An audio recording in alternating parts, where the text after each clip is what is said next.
Alrighty, and welcome back to another live stream. I hope you guys like the new intro. Took me quite a while to do and put together. Um, I see that Grant and Miss For Me both agree that they like it. I figured that I needed to get away from the completely silent beginning and give you guys something to listen to while you guys are waiting for the live stream to start. So I take it you guys appreciate it and you guys enjoy it. It was running.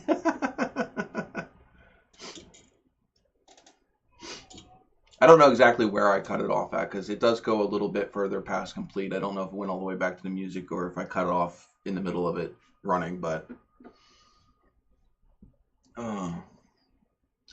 Chris, whenever you're done, Chris is actually still watching. He was a couple minutes behind, so we wound it so he could listen to the beginning of it.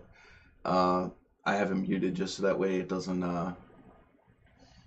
come across the live.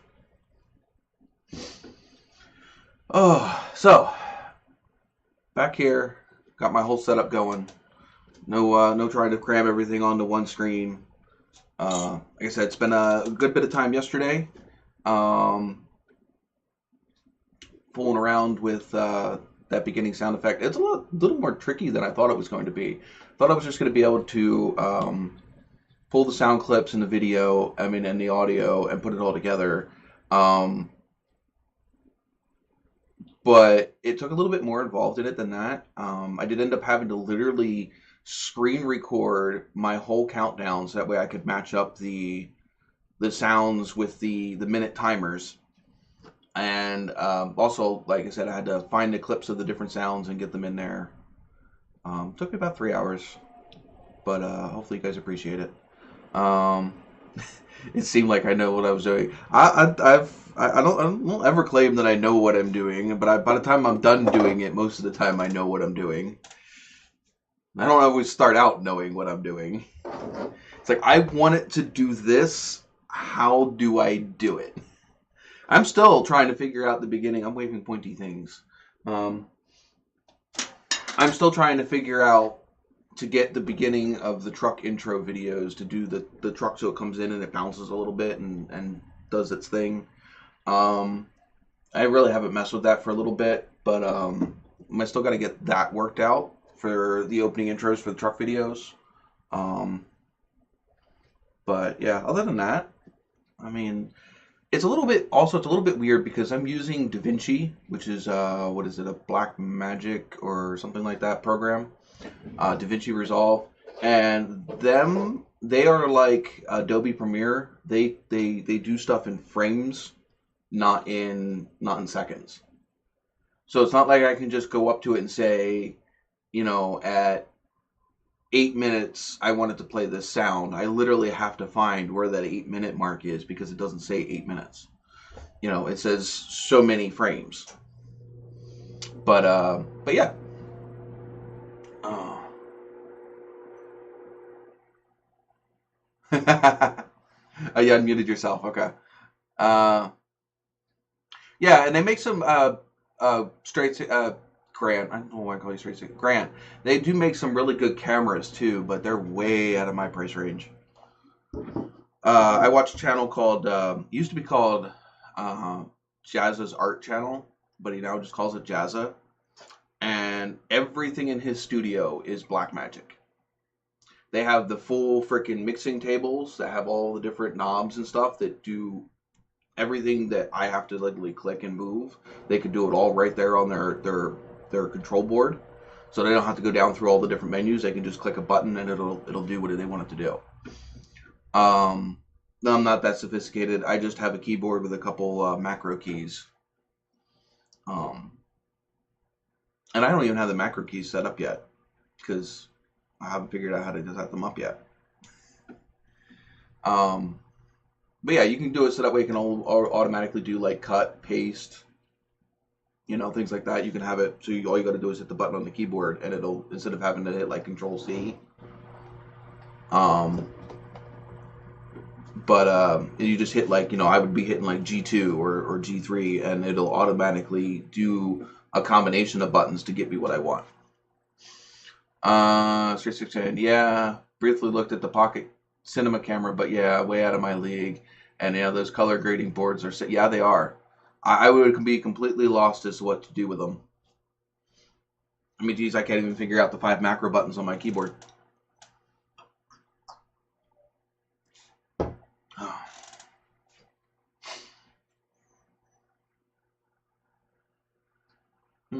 I just haven't done it yet. I'm sure I figure it out pretty quickly once I do. I know I got to start remembering hit the lock button on the keyboard so it locks out the Windows key. Because with the shift and the Z for the game that we're playing, the War Thunder, yeah, that shift and Z is really close to that Windows button. So when you're trying to zoom in to freaking shoot a tank and you hit that Windows button and you go all the way back out to the dashboard, yeah, that sucks. You panic trying to get back into the game so that way you don't get killed or you don't lose your shot.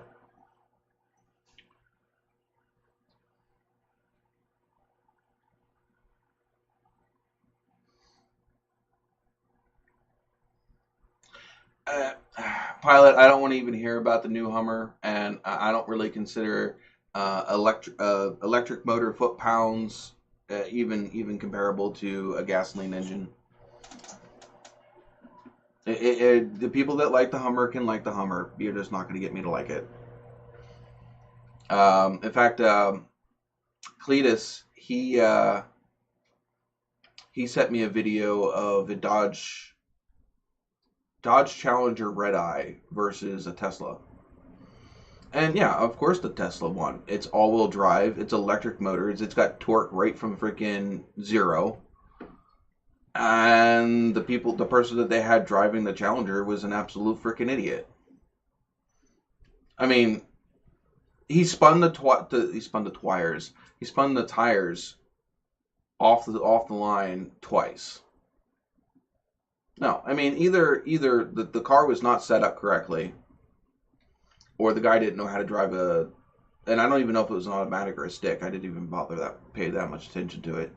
But yeah, I mean it's not a fair fight. Electric vehicle versus a gas vehicle, it's not a fair fight because a gas vehicle, number one, doesn't have torque right from idle. Right.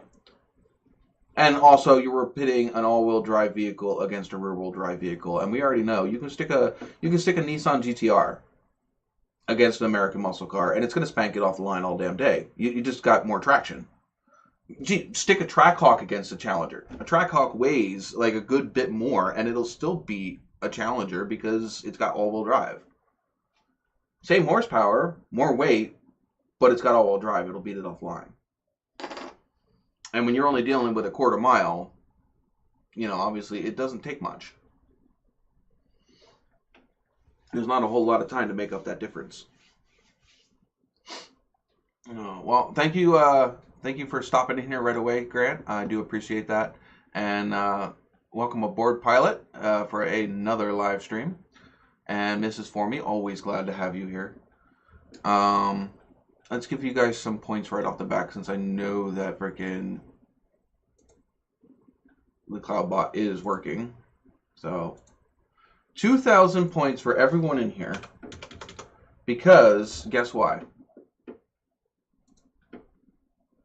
I hit 2,000 subs. So now the question is, do I spill my secret now or do I wait till later in the live stream? Because I'm going to put out a separate video anyway, just for that. But yeah, according to this, I have 2,000. Okay, I have 2,001 subscribers. So that gives you guys. Let's see. Stuff with Cletus is at 81,800. Pilot is at 32,232. Matt MPG at 25,290. Miss Formie at 18,525. Texas Beast Bum, formerly known as Z Outlaw SS, is at 11,850. DUI Misfit Mechanic at 11,790. Firebird Nation at 10,795, and a lovely bunch of coconuts at 8,372. I think that's a 10. 1, 2, 3, 4, 5, 6, 7, 8. Nope. Old Car Auto Guy at 7,362. And Desiree Berger at 3,030. That brings out the top 10. Runner up is Grimm's Auto Service at 2,175. Hey! We got Jason in here as well. Where are we going, Chris?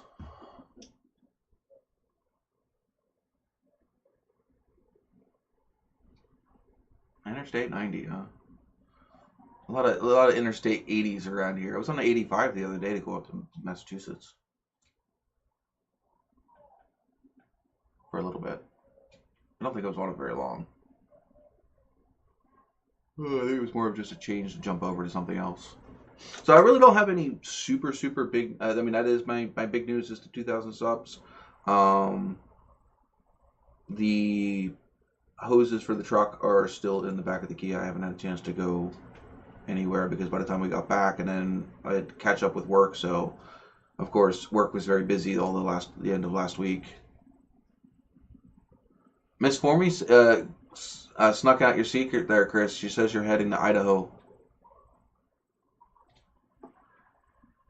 Though, I don't know if Mrs. Formie should be saying that out loud.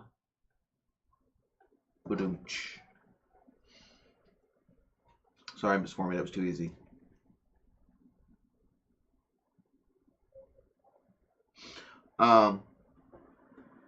Yeah. Cool, so you don't have to worry about any of that shit?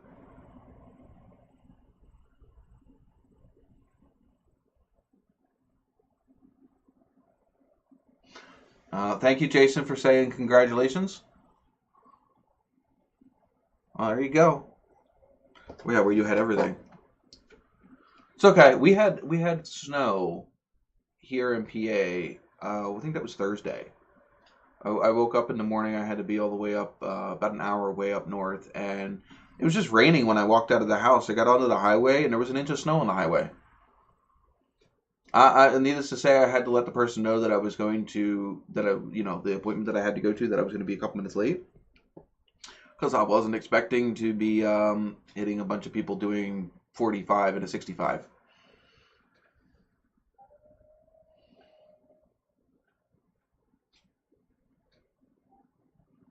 No, they did. The only reason I slowed down is because they got in my way. I mean, it's not that I'm not afraid of the snow. I respect it, but I'm also pretty good at knowing where my car is at and whether or not I feel comfortable. Was I doing 65? No. But was I doing 45? No, there was no need to do 45. The roads weren't that bad. It was more of like in the places where the tires weren't running that it was building up. But if you stayed within the tire marks, it was just wet. It wasn't cold enough for it to actually be freezing on the road. Oh. I don't know. Miss Formie says it's not quite as pretty this time of year. Is it pretty up there, Chris?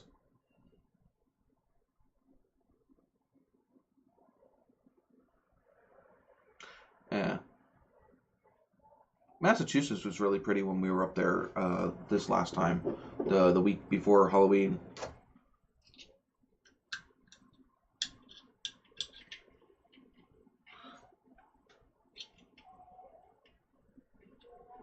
Yeah.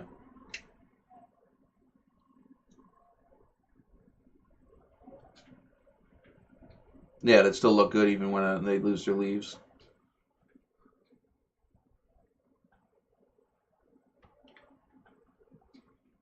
Yeah. It's what I like about. Yeah. So,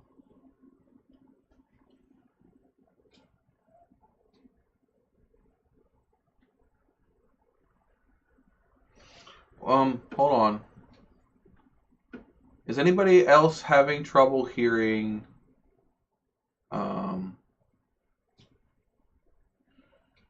Hearing everyone else. Do you know what? I think that is it. Hold on. All right. Somebody else besides me talk. Hi. I think that was the problem. Man, never fails to go without a hiccup. Yeah. I forgot to unmute one thing. So nobody was hearing any of you guys for the last 20 minutes. I feel horrible. Somebody could have said something a lot earlier. Thank you, Grant. 1,000 points to Grant. Well, it's a good thing we didn't let the cat out of the bag. Huh, Elliot? Yeah. Well, you guys could have let the cat out of the bag. They would have never known. Yeah. I mean, we could have. Yeah. We could have told a deep dark secret about our host, and he got away with it. Yeah. Try to talk about me fools on my show. I got your backs. Up against the wall, no one can hear you. There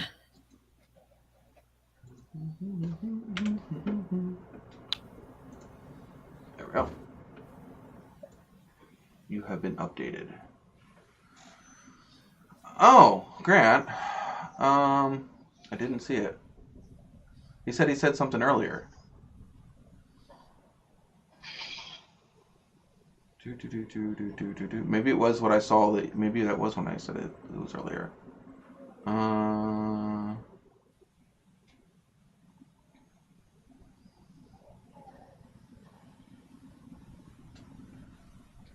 Yeah, I just saw it a little bit ago. Right after the Instagram account, beautiful yellow footage. That's where I saw it at. I don't think I saw it any earlier than that. But then again, that could have been a couple minutes before I saw it too. But anyway, we got it all situated. I think we're good now.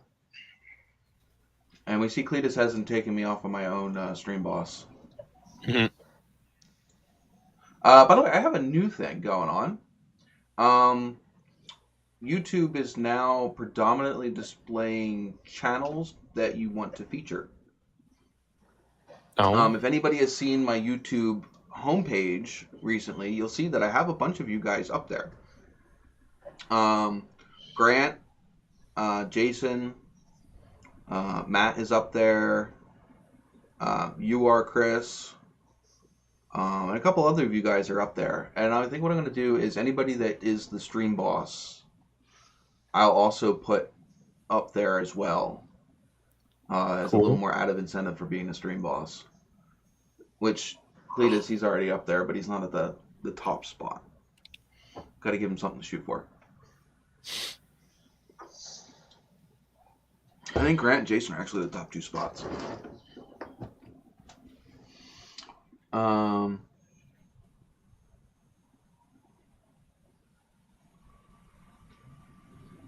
Yeah, I didn't see that comment.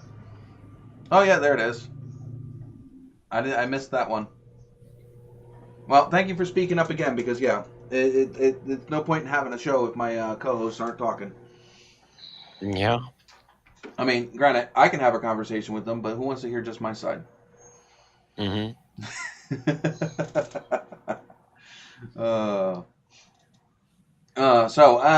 Is there anything new? I know that there was that thing, there was controversy over that car that did the land speed record. Yeah. Didn't watch any of the videos, actually. I kind of did. Not enough to learn anything. Apparently they're going to be doing it again, I think. Well, what was the controversy? What did they lie about or not? Because Koenigsegg used that exact same stretch of road for their world record attempt. What was it, in like 2017 or whatever? Yeah. People knew the distances between certain points, and they were like, "This doesn't add up," because the car was, it went from a known distance in a given time, and people were saying that it's taking the car too long. It's not going that fast. All right. Thank you, Jason, for the live stream, and I think I'll have to go double check, but I think you already are the top spot on my featured channels on there. So if not, I'll make sure that you are. And definitely. So you did. Bubbles is no longer the only victim on Jason's channel. Oh dear. We still have to wait till he gets to. Was it 5,000 subs? I think it's 5,000 subs before he'll show us the video evidence.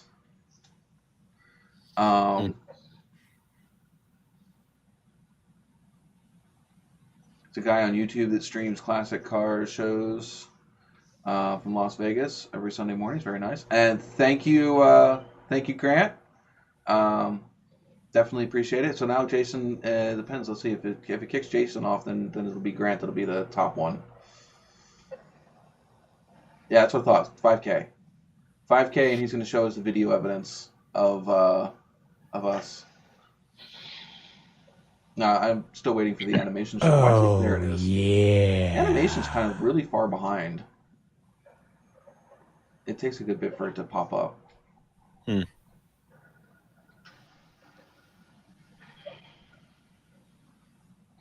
and then Streamlabs has to say it too. That's funny. Yeah, But thank you guys, very much appreciated. You don't know, I've supported Grant and Jason's channel basically since day one of their little venture, and my God, did that really help both of their channels. I mean, they went from, that was their push to get to 1,000 subs. They started that live stream. And now Jason's up above 5,000 and Grant's just about 2,000 now. Mm-hmm. He should be hitting 2,000 any day now because he was right there with me. Cool. Yeah, you did. You kicked Jason off of the stream boss. So now your his logo's there. So in case we ever wondered, at least for now, $5 will kick the stream boss. For now.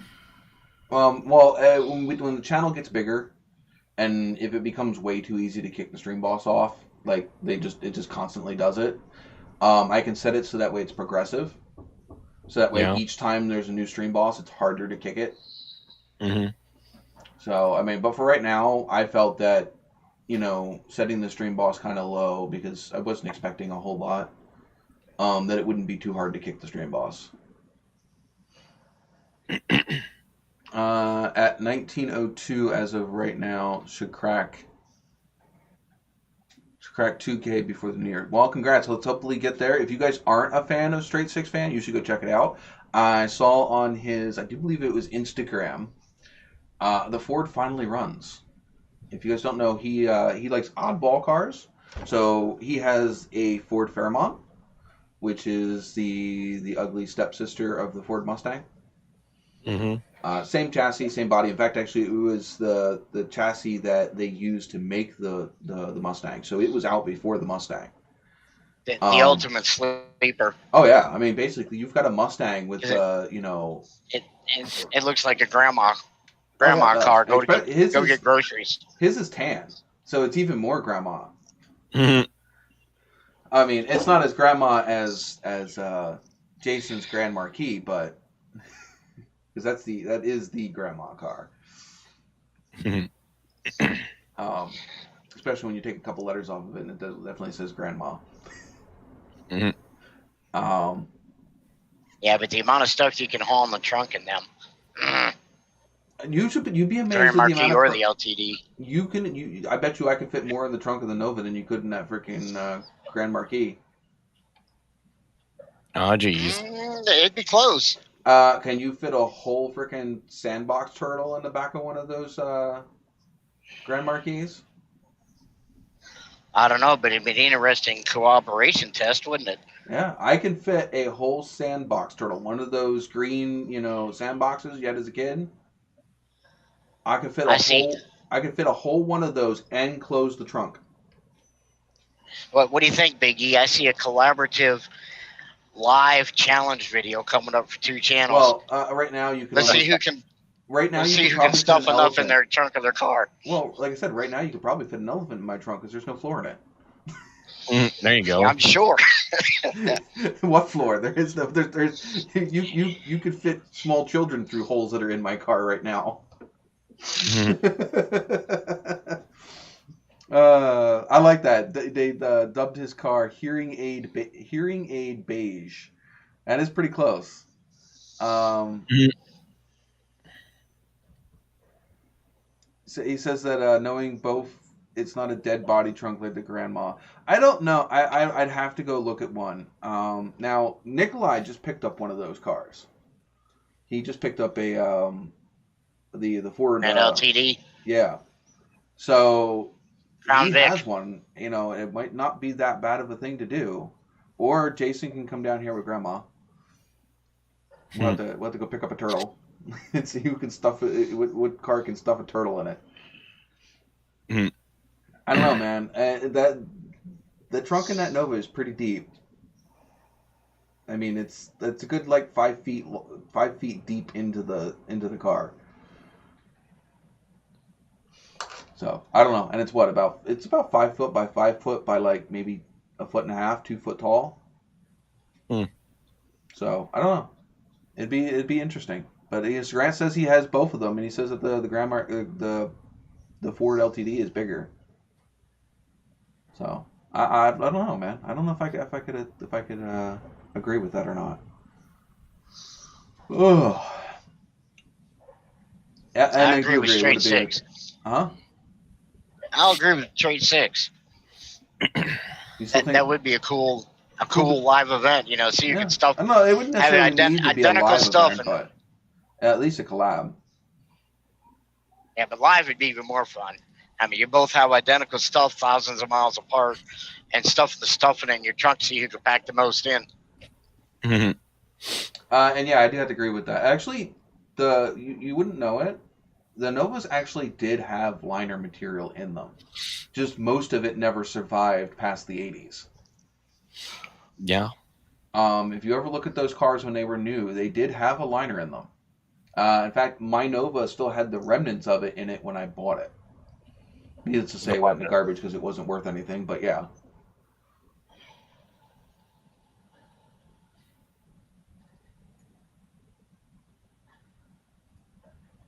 He says, over the wheel wells, you pick up an extra depth for sure over the Nova. Now, the trunk of the Nova does go over top of the wheel wells. So, I don't know. I could have sworn the back seat was basically the same place in both ones. Like right at the front of the rear wheel wells, if you got the 4 doors. If anything, it'd make an interesting collab video just to measure them to see, you know, the dimension size of the trunk on both vehicles. Yeah. I guarantee. I think the grandma car actually is longer than my Nova. Overall, yeah. Yeah. It's the Nova is what, 14 feet long? Let's say 14 feet long, somewhere around there. The Trans Am is longer than the Nova. Oh. Though. Yeah, but the nose cone would do that. Well, yeah, it is. Most of it is the way the front end's made. Most of it is in the nose. Now the Trans Am is also wider than the Nova too, by a good 2 inches. In the back, at least. Got to do the collab. Yeah, well, you got to wait till all this freaking COVID crap is over, so it's worth it for Jason to come all the way down here. Because there's no point coming all the way down here if you got nothing to do once you get down here. Because I don't know about where he's at or where you guys are at. There's not a whole lot to do down here in Pennsylvania with everything closed up. I mean, most of the fun stuff we have, which is the fairs and the food trucks and all that stuff, and the little backyard freaking amusement parks, all that stuff is basically closed up. Yeah. There's not a whole lot of fun things to do. The biggest throw show you got going on right now is go to your local Walmart and see if there's any toilet paper on the shelf. Right? I mean, like I said, even our car shows aren't really car shows right now. Nope. All right, see you later, Grant. Thank you for the thumbs up, and I can't wait to get you to 2K too. See, there you go. He can't even cross the border right now. Yeah, the border shut down to everything but commercial traffic. Did DD? I heard DDE. I don't know. Even commercial traffic has some severe restrictive BS you got to go through to. Yeah, that's a shame. Yeah, it's ridiculous. I don't run up there anymore, but I got a buddy that does. I can go over this again. I mean, like I said, I understand, that people are dying and all that, but you know what? It's a new version of basically the flu. We'll eventually get our hands on it and end up with the vaccine and things like that, and then hopefully people will calm down. But I mean, you're no more likely to get COVID than you are the flu, especially if you don't get the flu shot. And and the fact that everybody's running around being afraid of this. I mean, I wear a mask, yeah. I don't wear a mask for my own protection. I wear a mask to make other people feel comfortable. I maybe I'm just whatever, but if I get it, I get it. That's part of life. Part of life is the risk of living. Yeah, you got as much chance dying from a heart attack or a stroke as you do the damn COVID. So I mean, I don't know. I think people are. I'm not saying that people should not be concerned and people should not be respectful of this illness, but you still, on top of that, you gotta live. You need to not go overboard as well. There's a thing of having respect and a certain level of respect for something versus completely freaking panicking over it.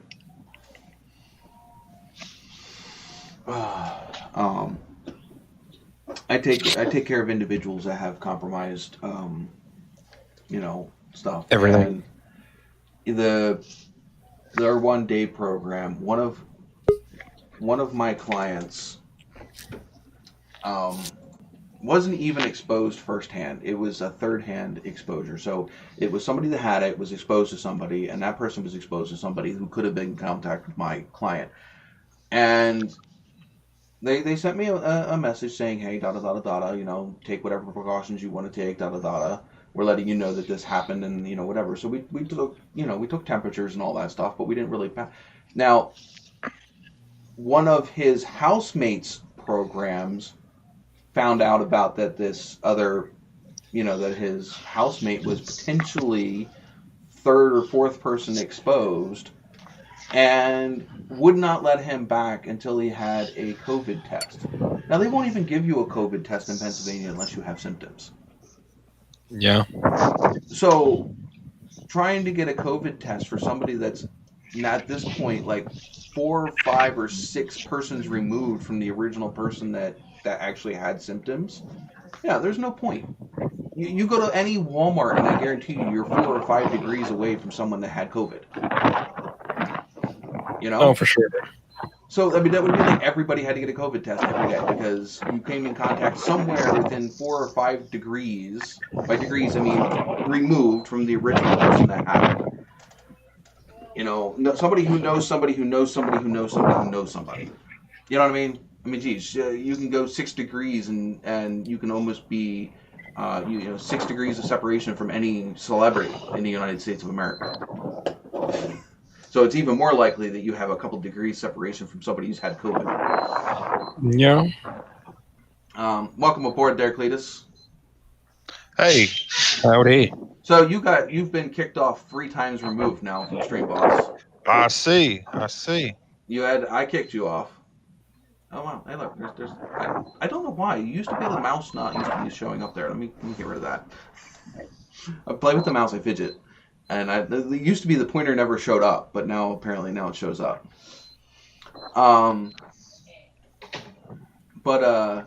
So I kicked you off. Then Jason kicked you off earlier in the live stream, and then Grant kicked him off. I see. Mm-hmm. But did you hear, Cletus? We are above 2,000 subscribers. I actually seen that. Now, granted, YouTube decided to freaking kick the glory a little bit earlier than where it needed to be because it told me I had 2,000 subs when I had 1,998. Oh. So it wasn't until like 40 minutes before the live streams it went from 99 to 2,000 to 2001 like right away. Nice. So I have 2,001 subscribers. Yeah, and I'm sure it'll keep growing. Oh, it will. It will. It will. Keep on going. Keep on trucking. Keep on rocking. What's your next? 5,000 gonna be your next one? No, it'd probably be 2,500. Going 5. Your next goal, I should say. Yeah, because I mean, if I was climbing faster, I'd say 5,000. But my God, if I had to sit here and wait for a 5,000 goal at the rate that I'm climbing, it's gonna be a while. Well, like I'm climbing massive once you numbers. start putting more videos out again, I'm sure it will rise. Now, the other thing that I saw that some people said that once you hit 2,000 subs, it starts climbing quicker, but I don't know. We'll see. We'll have to see that as it goes. I'm not on YouTube for the the super subscriber climb. My goal is just to get above. Somebody have their own one-man band. Yeah, that'd be me beating the hell out of my bumper to get it down. Oh. I thought it was a toddler in a kitchen with pot pans. Yeah, we one of those. I was looking guiltily at freaking Cletus because I thought it was one of his kids. Wasn't me. Not this time. You're not the one making noise in the background. Oh. Yep, I can take full responsibility. I was about to tell you if it's too loud, mute it, bit. No, you're fine. It just caught me by surprise. I'm like, what? If you hear your intro music's playing in the background, you get your reverb. Yeah, if you hear a kid cussing, it's going to be my kids probably, or my son playing Fortnite. You missed the intro there, Cletus. I did. I sure did. I was a little late That's today. Right, we were watching a movie. Go back and listen to it. Chris is going to go back and listen to it several times. So you just need to catch it at the beginning of every live stream. That's all, because it'll be the. There it is. I got a bunch of people liked it, so I might change it up here and there, but that one's definitely going to stay for a little while because it took me a little while to make that one. I don't know what else I would do, because I mean I thought that was kind of the epitome of like getting the live stream started was like starting from it not starting at all and working your way up to where you have a nice healthy running engine. I thought that was I do believe that was Big E's original idea, because we were talking the one night after the live stream about what we could do at the beginning of that countdown, because it was just boring.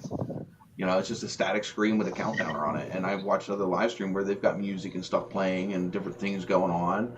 I don't have anything animated, but I could at least do that. That wasn't too difficult to do. So I figured, what the hey, might as well try it. And I think it came out pretty good. I mean, it took me a while to find the right sounds. I kind of wanted more of like the backfiring and sputtering, like the out of timing ones, but I was having trouble finding those. Mm-hmm. So I was running out of time also to get it done, because I wanted to get it done yesterday, and I got that done at 2 o'clock in the morning. No, 1 o'clock in the morning. Basically, it was 2 o'clock because you had the daylight savings time. I looked up at the clock. The 1 second it said 2 o'clock. The next second it was back to 1 again. I'm like, Wait, what? Though technically it was 2 o'clock in the morning. Must be a little cold where you are. That's not bad. It's almost 54 degrees. Oh, that's not bad at all. No, It's going to Idaho. Compared to the 37 I was in a little bit ago, it's beautiful. All right, where the hell's this at? I was in Missouri this last week. It was cold. Pilot says he's going to go vote in Missouri. Person. I can't wait till just all this voting nonsense is over and I don't have to hear yes anymore. You want to hear something? And this is probably going to get my channel, this video, demonetized. But you know what? I had freaking political ads in my porn. Oh my God! Like, that's the last place you want that crap. You don't go. It's not, no. I mean, it's bad enough I got political ads in my video games I'm playing, political ads in YouTube. And what they're all, like, a lot of them are non-skippable. You can't skip past them. It's like, no, I don't want to sit here and listen to the same crap. It had to be the kind you were looking at. Were you looking at Hillary Clinton or something? No, definitely not. Oh my God. That would be in the old hag category. Oof. Exactly. Oh, so that's where it was. And the thing is, and it's not always, like, a lot of the times you know, you got the people that don't like Trump, you got the people that don't like Biden. But especially when you get stuck with an ad you can't skip through that you know is just absolute bullshit that you just completely went exaggerated just to, you know what I mean? Well, I'm pretty sure at least 80% of people, and probably more, already knew who they're voting for if they haven't already voted. You know who you're voting. You're not sitting this 2 days before the freaking thingy and Already done. Are a swing vote. You know what I mean? Right. You are where you are. Apparently, Elliot's done too. He's just out. He said, "Nope, not this conversation." No, I think everybody's, Pilot. That's done with your category. Pilot's in the guilt category. Mm-hmm. That's where he's seen it, huh? Oh, and he's back. And that's what happens when you close the window. Yeah, you lost your spot of prominence up there, Biggie. Oh no, Chris got it. Now it's blank. Yeah. Let me see if I can if I can swap them around here. Oh wait. Yay! Now I'm up here. No. I just get to watch more ads on this beautiful live stream you have here. Yeah, that's what you're watching. No, I actually am. Is it a political ad? No, it's Zip System Heating. Actually, the Zip board is actually pretty good if it's the outside of it's the new insulating board that goes on the outside of your home. Yeah. That stuff actually is pretty good. It's like a green board with black tape. Yep. That stuff's actually pretty good. There's another ad after this one. Wow, 2 ads on my videos. Yeah. Damn. No wonder my freaking You hit 2,000 subscribers now. Hey, also my videos have been like my CPM has gone up a little bit more. So, that's not going to show me on here. What sucked though is my last live stream. That's the one we're doing now. My last one is still demonetized. I made a whopping 10 cents on it. Probably laughing at me because she knows I'm trying to adjust headlights. You know what the second ad is for? What? $75 cashmere sweater. Wow, aren't you living fancy there, Biggie? Well, they know the people watching this are going to be wearing that. It's like a 2-minute ad. Well, hopefully you're not going to have to stop watching the whole damn thing. It's about goats and stuff. You skip through it, right? You skip through it, right? Or are you going to actually sit there and watch the whole 2-minute ad? You can't skip through an ad. You can skip the ad, which I just did. I thought you could skip it. I don't know. I don't think I have non-skippable ads clicked. You got to watch it, though. That way he gets the money. Well, yeah.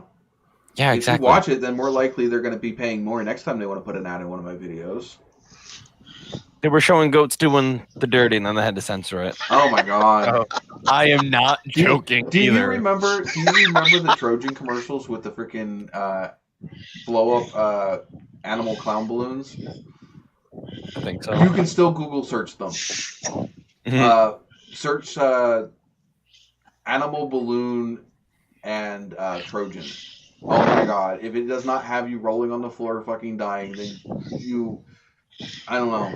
Your shit must have shriveled up and fallen off. But it's freaking hilarious. What'd your life Never thought I'd be looking forward to seeing a Subaru commercial. Am I missing something? Is there a good Subaru commercial out there going on right now? I don't have TV, so I don't really get it. He's tired of seeing the other ads. Huh? He's tired of seeing the other commercials. Oh, yeah. Any car commercial is better than the political ads. Yeah. I'll even take kids' toys. Even electric car commercials? Do you know what, Cletus? You can shove your electric car up your bim hole and let it vibrate. I sent you that link earlier. I know, I saw. And do you know what? It was utter bullshit. It was staged. Well, and they couldn't drive. I'm not saying that the Tesla wouldn't have won anyway.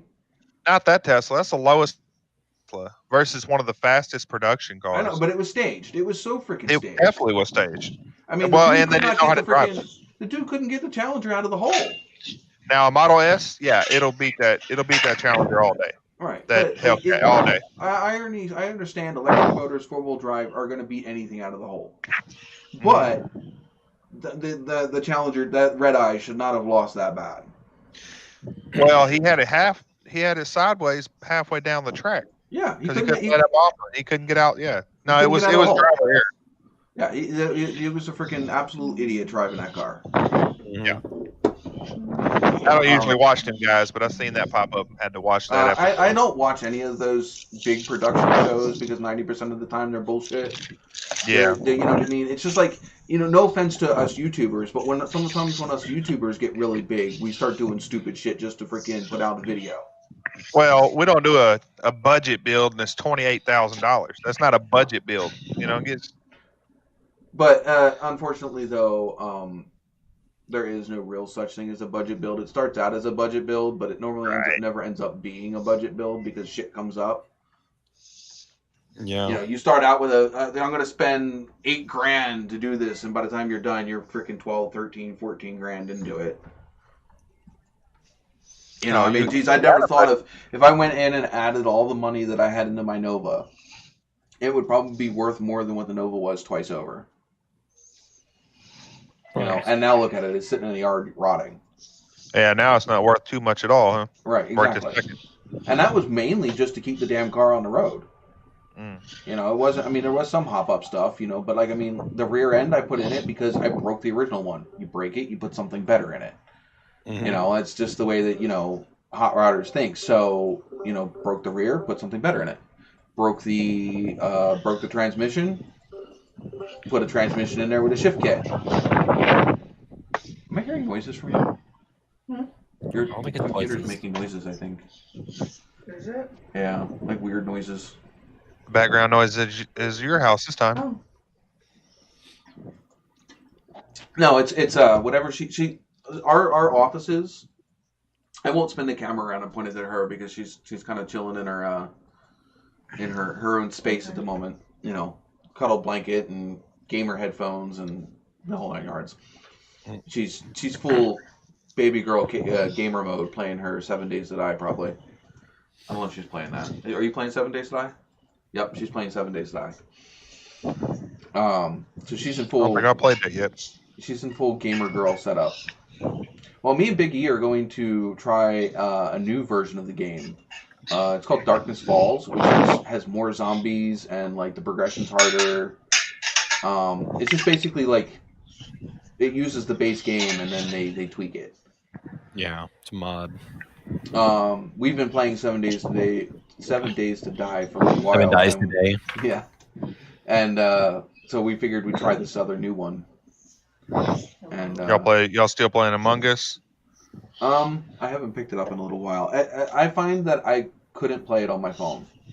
I mean, I could play it on my phone, but trying to freaking number one, playing with random people, just sucks because they all suck. It's mostly nobody kids. can agree on anything, and they're just immediately just so childish, and it's automatically we're just gonna vote this person. There's no thought, there's no actual thinking, there's no actual logic to it.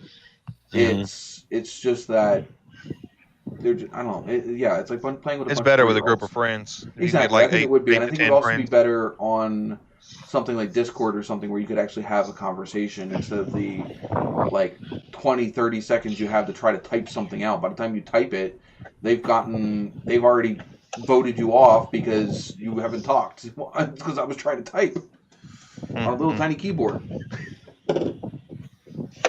Showing your age now. Shut up. I have fat fingers.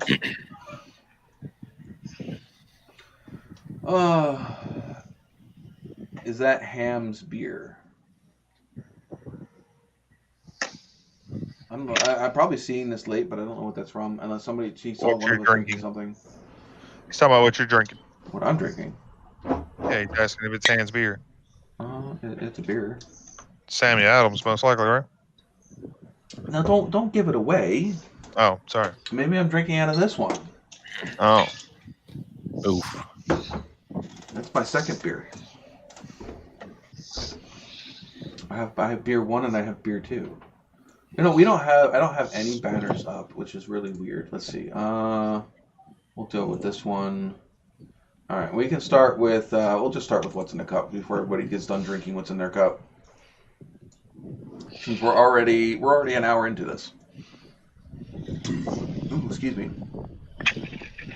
Pilot needs a new phone. The battery's starting to swell when it's charged. Yeah, that sounds like a ticking time bomb there, buddy. No, yeah, gonna You have don't a have a Samsung phone Galaxy anymore. Note situation. You don't have a phone anymore. You have an IED. Pretty much. Need a Humvee up top of that pillow just to freaking save your head. Well, speaking of phone problems, I don't know what caused my phone to do this, but like, hang on. Yeah, you see the light leaking out of my phone screen? Yeah. Yeah, I thought that was Don't cute. feed the gremlins after midnight. God, You're still pounding on that bumper? you know, Chris, I know you're angry at Mrs. Formey, but do you need to take it out on your truck? Actually, I'm angry at the truck. I knew you couldn't hold out there, Cletus. I knew you couldn't hold out. I had to, You waited till all your competition left. Yeah. Well, that's what I got to do. So you're just dirty. I'm sure somebody will come back around. I doubt there's anybody else that pops in this live stream that kicks you off. No, probably not today. Now the question is, did you do that through? Oh yeah. That is a super chat. Yep, super chat.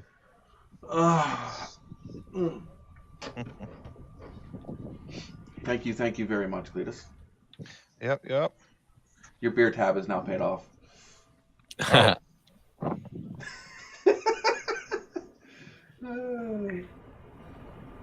There it goes. Mrs. Formey has Big E's cup of air, and Streamlabs just ratted you out that you super chatted. I love that shit. It not only does it put it in the chat, but then Streamlab puts it in the chat, and then it gets displayed on the there's no missing it. That's right. It's displayed on screen twice, so you can't just like sneak in there. All right, there's no sneaking. Well, that's what I was doing, but yeah, it didn't sneak very well. No, there's no, especially when it's bright yellow.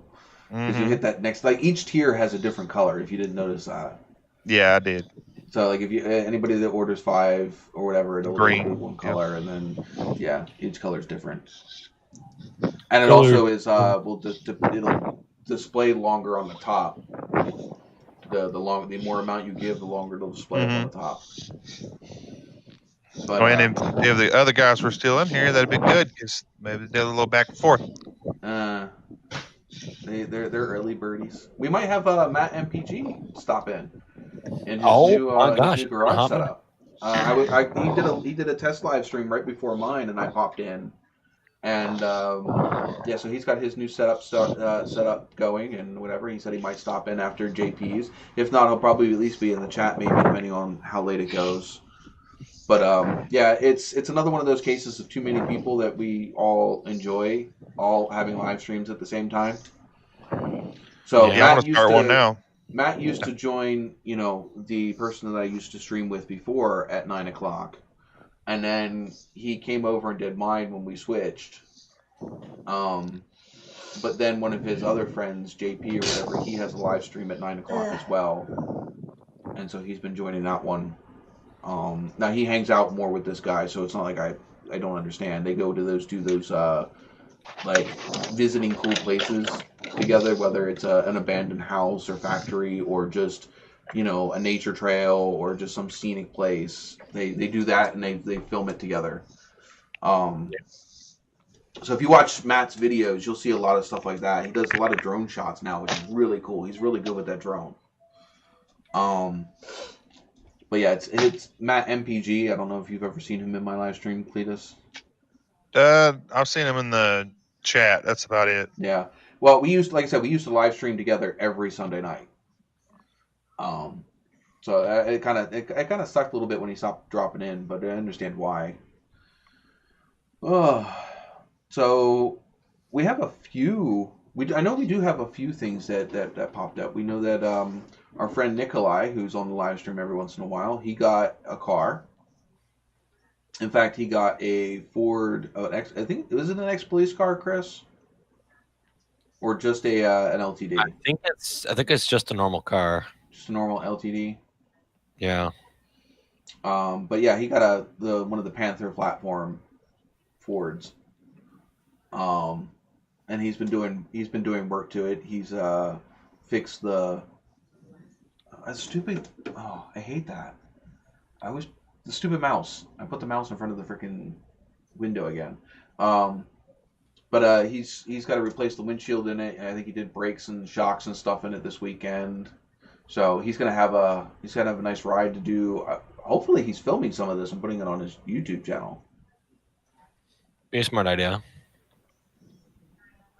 You'd think. My God, you were so close to freaking 100,000 points. I know. I was just looking at that. Did you beat me It's- again? Do I have to give myself points again? No, there's no way you're beating me. I was about to say, I don't think I was close. No, I forgot no. I put myself that much. You know what? I should do that, though. What I should do is I should put a points goal and just put myself up there. Mm-hmm. And then whoever can, if somebody beats my points at the end of the whatever, gets a free t-shirt or free hoodie. Each season something. or whatever. Yeah. Huh? Each season. Yeah. If somebody can beat me in that, then yeah, they definitely deserve something. I got to see what a reasonable amount of points would be.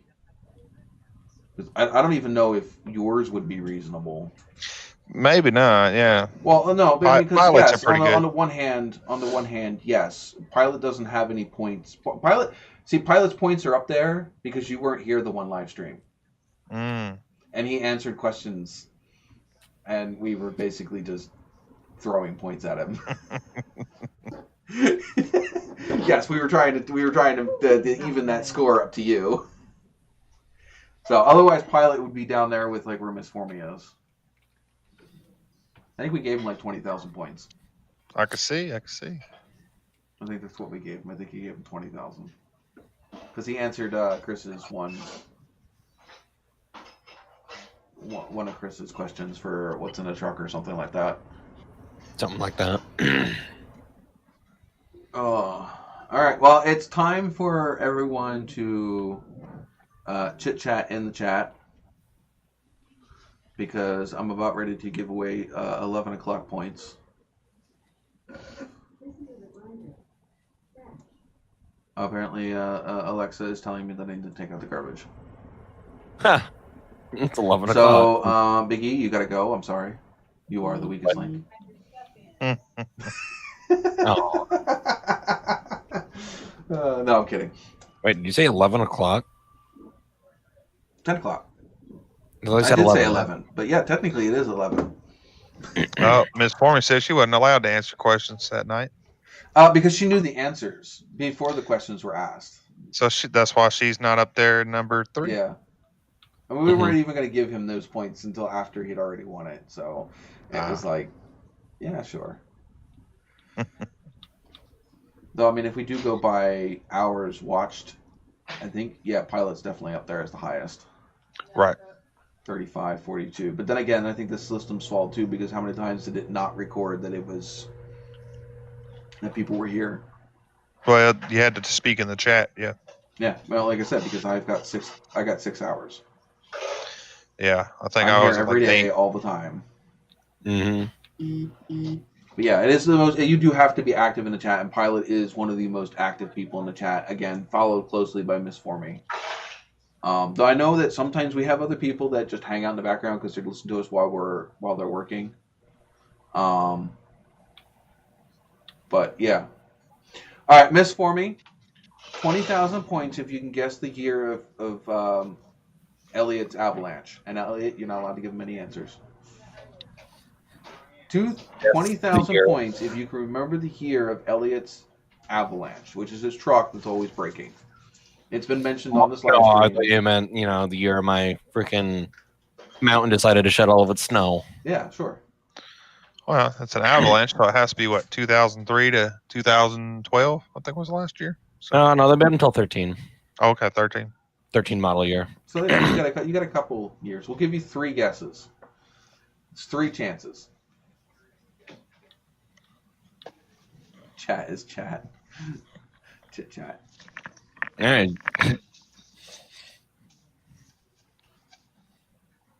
I was almost half expecting to be snow in your hair there, Chris.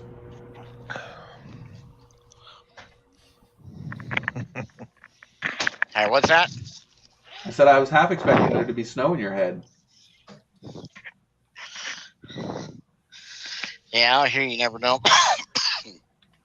Pretty much, you get over west in the mountains, it's gonna.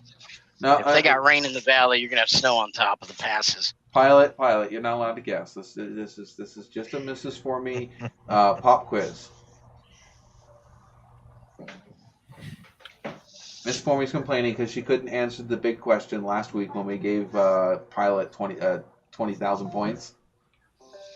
It is the year that sucks and breaks the most. Jess All of says them? it was the year that sucks and breaks the most. Well, I mean, All of 2020 sucks pretty hard, so.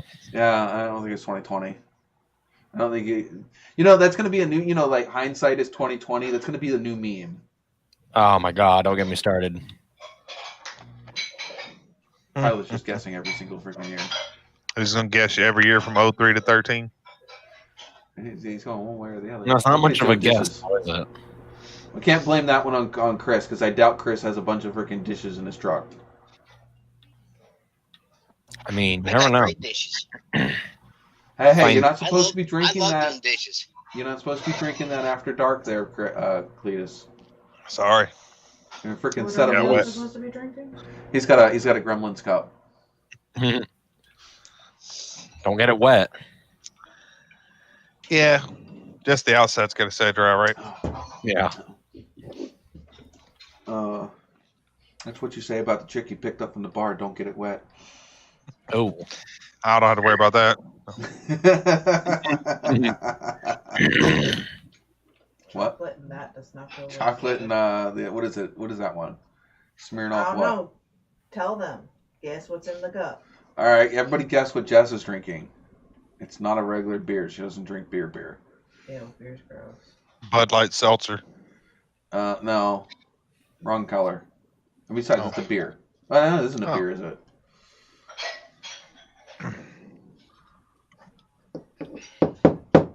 Why in the hell do they make Miss alcohol? Formie, no, it is not a 2003. You have two more guesses.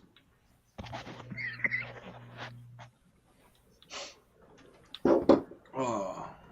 It's one of these, but not this flavor. What, triple black? What? Triple black? No. Hmm. Miss Formie, it is not 2010. Guess again. You have one more. You have one more answer. Uh-oh. Pressure's on. You gonna tell her which body style? No. No. Oh. She said it was unfair that Pilot guessed that and got 20,000 points. So I'm giving her she's like her question isn't completely open to everything because you never know what's in Chris's truck. Could be anything. Right. She has a set of dates to pick from because obviously it was from 2003 to 2014. Even 13. she doesn't know what's 13. in the truck because I don't tell her everything that's in the truck whenever I run. Well, she knew what it was last week, or whatever the question was. She knew what it was. That's why she Well, couldn't answer. if it's going east, that's an easy one because it's the same thing about every time. Right, but you were going somewhere different. I think it was. She knew what it was. She knew whatever the answer to that question was, and so you can't let her answer because it's like cheating. It's like teacher asks you the question, you have the answer book in front of you. Hey, it's not cheating. You just have the answer already. What year did they change the body style on the Avalanche? Was it 07? They made it to the newer body style, or was it 08? They had a few changes. They had the changes when they went from the plastics to the painted parts, Mm-hmm. and then they had That the was- one where they got rid of that whole section altogether, and it was just regular body panels. Well, it still has the painted plastics. It's just they blend a lot better. Well, before they weren't even painted; they were just gray. Well, yeah, no, that was the first gen. Well, it's the first and second gen. If you're talking the second one being a second generation, it's not. They just started painting the panels instead of leaving them just gray plastic. Well, it wasn't just that. The rest of the truck was basically unchanged. It has different headlights. It shares everything with the Tahoe. Right, but I mean, it's just like saying the freaking the OBS with the difference between the Cat Eye and the regular one. It's still the same base truck. I mean, that's like saying the 78 and 77 Trans Ams are different than the 79. It's just a facelift. It's the car, the actual car itself is still the same. Yeah. A generation is when they change the actual body. When they make a significant body change, that's a generation. Otherwise, they're just cosmetic, yearly changes. Mm-hmm.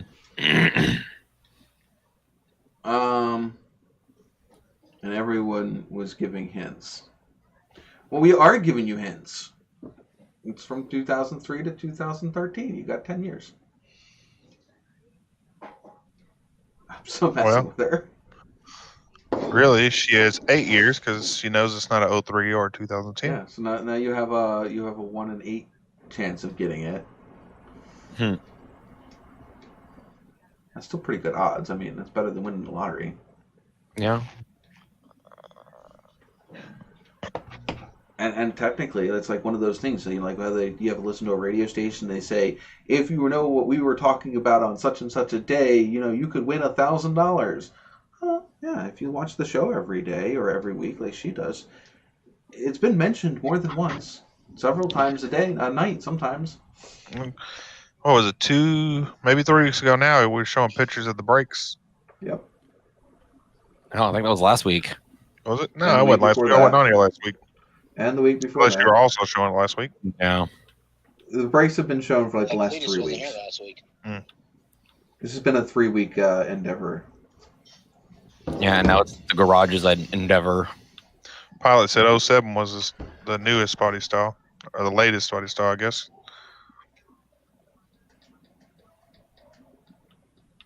Hints are being dropped. I'm going to just say it right there. Hints are being dropped.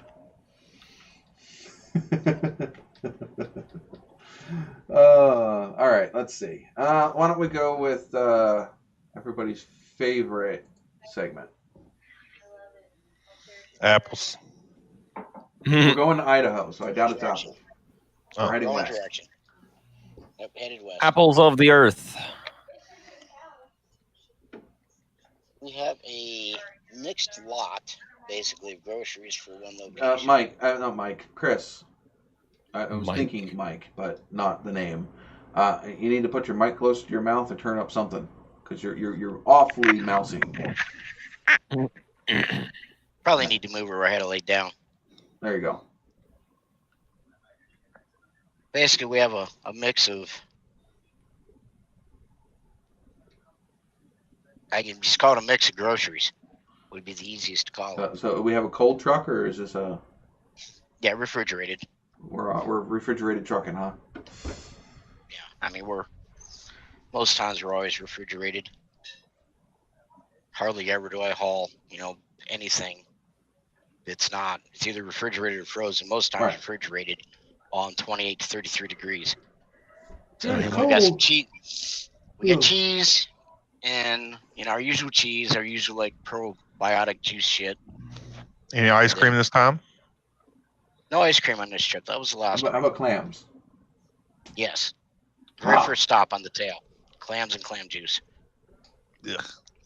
Clam juice. Yep. They have a clam juice they use for making soup. You don't drink Which means kind of stupid. You're going to buy clam juice. I see someone drinking clam juice out of whatever container. Primarily, stops. that stop is primarily targeted towards restaurants for their delivery customer clientele. Mm-hmm. Yeah, but what restaurants? Sorry. About any restaurant to make a soup. But what gets me is, okay, so you're going to buy a can of clam juice to make, say, clam chowder. Then you're going to buy clams to dump in it. Why not just leave it in the same can? Or why not just boil the damn freaking clams in the water and there you go? Well, Exactly. I'm sure it tastes different, right? Kind of like Miss chicken for stock. me got it. What you do? She did. Sorry for I was interrupting you wondering. there. Wait, no, she didn't. Yes, she did. No, she didn't. What year is yours? 2008. Oh, I was thinking the wrong freaking year. Wow. Whatever, I'm giving it to her. So was I. I was about to say, that's why I was saying. I Kept could have saying sworn it was 2007.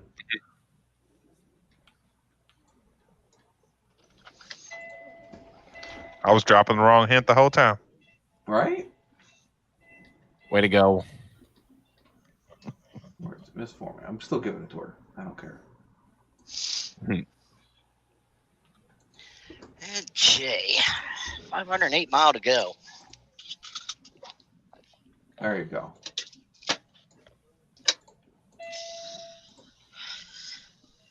That brings her up to third. Good. Sweet Jeebus. Now Pilot's going to be upset because now he's not third anymore. Well, technically, technically she's second because I don't count me. Right. But anywho, there we go. All right, so we got clams, cheese, and Deli meat. Clam deli juice. meat. Deli meats. I mean, the easiest way to say would be to Google Applegate meats, and about anything they make, we have on the truck. Gotcha. So that was a And they a do- conspiracy with apples. Or They something? do. No, nothing to do with apples. They're a meat company. They do like deli meats, hot dogs, bacon, but it's all organic stuff. Of course. Organic Turkey hot dogs? bacon. Ew, not bacon. Yeah, no. Well, you know I it, would and just know not it. eat it. But that's just I would that's just- I that's just don't just eat. like that's just like tofu cheeseburgers. It's like, Well, hell, why? if you're gonna go on discussing, I mean, let's just do it right. You know, the Whopper, not a Whopper. Yeah, I don't get it. I don't get it. Why Okay. would- I think we've had this If- discussion more than once. Why, Mhm. if you are not into meat, would you want something looking and shaped like meat? Thank I would- you. The only thing I could think of is if somebody wants meat, but they feel bad about it, so they don't eat meat. You know what gets me? But- The tofu that's flavored like turkey or something like Right? that. Why? Why are you doing that? If you eat, well, no, I'm not going to say that, but All It I'm gonna say in the subject, somebody that has a girlfriend that follows that type of thinking lifestyle has a very poor bedroom life. that is like vanilla as you get right there. Tofurkey. So my daughter told me earlier this week that I should go vegan for a week, and I said, "What am I gonna eat? What am I gonna eat?"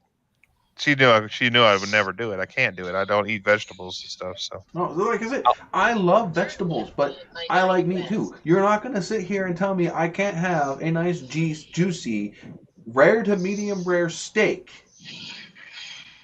You know, you can't. No. Besides, Yeah. you know, and there's healthier things to get rid of before meat. You know, for sure, get rid of That's not starches. good. sugars and breads. Yeah, get Gotta rid of go. starches. Get rid of simple sugars and starches. You know, Jess I does. sincerely Jess hope had he's me headed to doing that for a hospital. little while. You know, we did the whole gluten free, and not necessarily what is it called, honey? What is that called? Where you do the no starch stuff? Keto. Yes, that's a really ugly face you got going on there. I fall boom. You fall boom or you went boom? I fall boom. Jess apparently fell from a great height. That's not good. But Jess, what do you call that? It's keto. But she doesn't do like full keto, like to where you put yourself in a keto acidosis, or Ah, she just eats. lots of zombies. Toasts. Yeah. She just eats a more keto friendly meal plan, which means she cuts a lot of the starches out. Now, I'm not saying that I couldn't do that. Could I do that every day? No.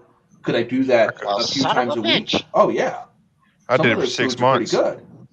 But I get tired of Wasn't eating bad. cauliflower rice every day. Yeah. Well, I didn't eat cauliflower rice every day when I did it, and I did it for 6 months, and I lost almost 80 pounds. So Yeah, I mean, I'm not saying it's a bad thing. I mean, going full keto. it was easy. I know I couldn't do vegan. I couldn't do it. No, going full keto is stupid Mhm. because you're literally putting yourself in your body into a set of basically a crisis mode. It's not. Well, good you're for you going in health-wise. ketosis, so it's just 50 carbs or less a day is what it is. Right, but That's included the sugars and everything. Right, but it's not good for your body. It actually will stress your body out, which could cause you to go have other health problems. Well, I Doing think a- that's an doing old way of a- thinking. That's not actually true. It's just that's some old doctors that say it's not true. No, I'd hate to. I'm going to disagree with you on that. I'm in a health. Go to field. any new doctor that's actually had the new training, not none of that 50-0 training. I'm telling you, it's the way you can do it. It's not going to hurt you. No, Now there is certain people, if your body can't handle it, your body can't handle it. But No, I disagree with you. Putting yourself in ketoacidosis is dangerous. well, that's like I said, disagree with me. But if you go to any new doctor or go any new research that's newer than It all depends on 2010, it all depends on what their what they want to push. yeah, I'm saying the new training they give to doctors now, not the stuff from 50 years I don't ago. give a shit about what training they gave the doctors. I'm talking about actual. It puts your body in a state of shock, and that's not good. Even if it doesn't hurt you today, putting your body in a state of shock is never good in the long run. And that is what it is. I don't give a shit if it's overweight shock or underweight. Putting yourself in a position to where your body goes into a crisis mode is never good. Well, and that's what I'm trying to say is hormones your body doesn't actually go into crisis mode. That's an old. It's not like that. It's not true. I mean, after you do your research, if you come back to me and tell me that, I'll believe you. I'll go with what Jess did research for what was it, like 4 months? She's not listening to me. The when you looked up the keto stuff. I didn't do research on it. Could have sworn you did. Not really. Okay, never mind. She's proving me wrong. But Cletus is saying that putting yourself in ketoacidosis isn't harmful for you. Just ketosis, not ketoacidosis anymore. Your body health, and I mean, I really wouldn't suggest it for. It's not for everybody. It's a diet that was designed for people with seizures. I mean, it helps with seizures and it helps with a number of medical problems, but it's not designed for everybody. Right. I mean, I wouldn't suggest it for everybody because honestly, like a diet that has strips for you to check the number of ketones in your body, which is the same thing diabetics have to do so they don't go into diabetic shock and ketoacidosis, well then, yeah, it can be dangerous. I'm not saying it is dangerous for everybody if you do it right, but not everybody does it right. Yeah, the average person doesn't take the precautions. They just, eating a lot of protein and eating just protein can do a lot of damage to your well, eating a lot of any one type of thing. Yeah, protein poisoning. Your organs, because you need a balanced diet. Yeah, that's just like somebody going all vegan as well. You can go all vegan, but you still have to replace those proteins somewhere. You can't just eat fruits and veggies without eating proteins as well. I didn't go keto. I went keto friendly. Well, that's what I said. I never said I went keto. I use keto cookbooks to eat a very low carb and low calorie diet. Right. And then, because keto cookbooks, obviously, because they don't want carbs, have low carb recipes because they're all about not having the carbs. All right. So if I want recipes that don't have carbs, obviously I'm gonna go to keto. Right. But I still ate carbs. Yeah. They're, like I said, because carbs are an essential thing that our body runs on. Like I said, some of the stuff that she cooked is really good, except for that one green soup she made. That was just absolutely horrid. I couldn't even choke that down. Way to put it nicely. Jerk to me, I'm gonna make you eat green soup again. She knows it was horrible. She didn't eat it either. Yes, I did. You did not eat all of it. No, you did not. I still ate it. What the hell? Did you have orchid seaweed surprise? I don't know what all was in that. What was in that? She doesn't even remember. Probably like pure spite or something. But she makes a white chicken chili that uses cauliflower rice and obviously chicken and I think what is it, cream cheese and some other stuff. It's really good. Spicy. Yeah, it is spicy. But yeah, she has some definitely some good ones. She makes it's not a chicken cordon. Is it chicken cordon bleu? That other one that you make that's really I do good. have a chicken cordon It's like a bleu. shredded chicken cordon bleu or something. Mm-hmm. Yeah. She makes a couple good ones that are really good, but could I eat it all the time? No. It's because you're whiny. Oh, because I'm whiny, huh? Mm. But like I said, it's just like everything else. If you do it right, it's okay. But if you do, there's people that die because of being vegan. There's people that die because of the keto thing. There's people that die because they eat too much pasta. Well, that's most of They the world. passed away. Eating too much sugar, which carbs, if you eat too much carbs, it turns into sugar in your liver. Yeah. That's where you get sugary liver. And that's where you get diabetes and heart disease and all that stuff. So Mm-hmm. Yeah, I mean, they used to think it was caused from fat, but it's not. So yeah, it's too much of anything in any one direction. We Definitely. humans are Dude, omnivores, water so can kill you. well, yeah, I've seen that Other one. than drowning. She said water can kill you. Yeah, especially being in my field. We have what are they called? They're called I forget the technical name, but we call it water tox. Where some of the medications some of them are on, and also just their mental illness to begin with, can cause them to continuously drink. They never feel like they've ever quenched their thirst, so they drink all the time. And if you drink enough water, it's like drinking several beers in an hour. You literally will get drunk. You act like a drunk, you look like a drunk, and you will pass out and can kill yourself. Because you're flushing all the salt and stuff out of your body, which then your nerves can't do what they need to do because they need that salt to be able to fire. Yeah, salt, potassium. Welcome to muscle cramps. Yep, you just flush all the freaking nutrients out of your system, and you can kill yourself.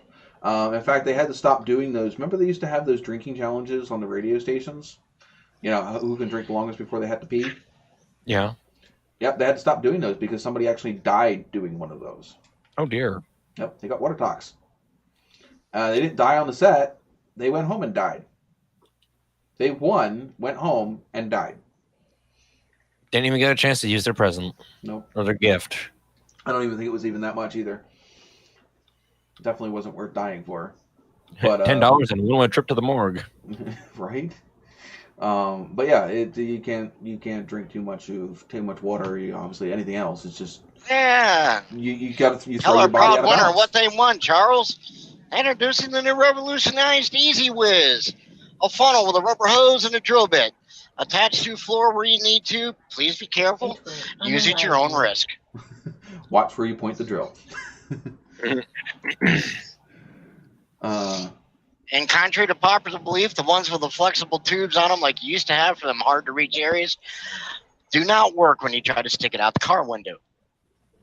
That would be gravity there, buddy.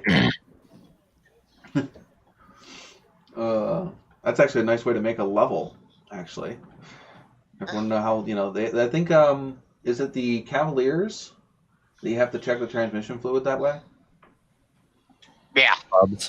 Yeah, I think it's the Cavaliers. You have to check the transmission fluid that way. It's a rubber hose. You put it in, and you put it outside the car, and wherever the transmission fluid level rises on the outside of the car is where it is in the case. Hmm. So that's kind of. I thought that was weird when I read that one. Like an old Cavalier or something? No, I think it was a generation I had, which was like a 2003, 2004, 2002, 2003. Because they don't have a dipstick to check check transmission fluid level. I guess it's sealed. Yeah, it's not necessarily sealed. You can put fluid in it, but you can't tell how much is in it. There is a cap on the top of the transmission, but it's not like an easy to take off cap. It's you gotta have tools. Yeah, you're not meant to be able to get into it easily. But yeah, it's because the transmission on those cars are supposed to be a run and done. They're non-serviceable. Yeah. So there's no filter, there's no nothing to take out, there's no fluid change. There's no to get the transmission fluid out of that, you have to crack open the case. That's ridiculous. There's no pan. So Welcome to the lovely engineer's idea on how to bring people back to our garage for service. Well, there is no service. It's more of they never expected the life expectancy of the transmission is longer than the life expectancy of the car. I think that transmission is rated for like 300,000 miles before it goes kaput under normal Ideally. usage. So normally that's more than the life expectancy of the car. So it was just an unserviceable thing. Yeah, they sure come a long ways from the late 70s and 80s, ain't they? Yeah, where you did change it every like freaking. Well, I mean, even the Cavalier is supposed to be every 10,000 miles. You're supposed to do a fluid change. 12 or 10 or 15,000 miles, you just do a fluid change in the transmission fluid in the Kias. Oh, I was going more I on guarantee you, ours probably have never been done, and they have close to 160,000 miles on them. Well, the big hell, ones, you just getting broke in? huh? You're just getting broke in? Well, yeah, I don't have any. I'm afraid to do the oil the fluid change now because I'm afraid of changing the fluid and then the freaking transmission starts slipping. Uh-huh. Because yeah, when it's done regularly, it's one thing, but when it hasn't been done for a while, that's when you don't touch it. Yeah, and all the friction material suspended in the fluid. Then you get rid of the fluid, then there's no friction, and car no go. Pretty much, it's pretty similar to that exact same thing, and it's just it's never good. It's one of the most things that cause a transmission to fail is when you change fluid in an older transmission that hasn't been changed. Bought 2.25-inch Cadillac emblem for my dash. I don't know what's the best way to attach it. Nail right through the center of it. Super glue. Screw. Duct tape. Drywall screw, right? Yep. Tent stake, railroad spike. Elmer's glue. Ford There you truck through go. the dash. JB Weld. Gorilla Glue, that big hairy ape would make a fine companion next to him riding down the damn road. Flex Seal. Mhm. Liquid nails. The thing I would really not suggest though is to put it over an airbag. Oh yeah, then you just get a Claymore. Yeah.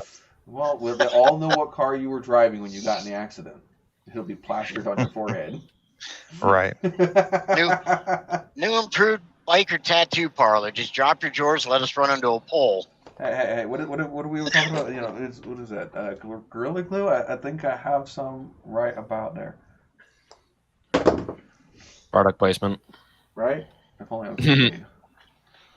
That shit's wicked. Yeah, it depends on which one you have. I mean, their instant glue is shatter resistant.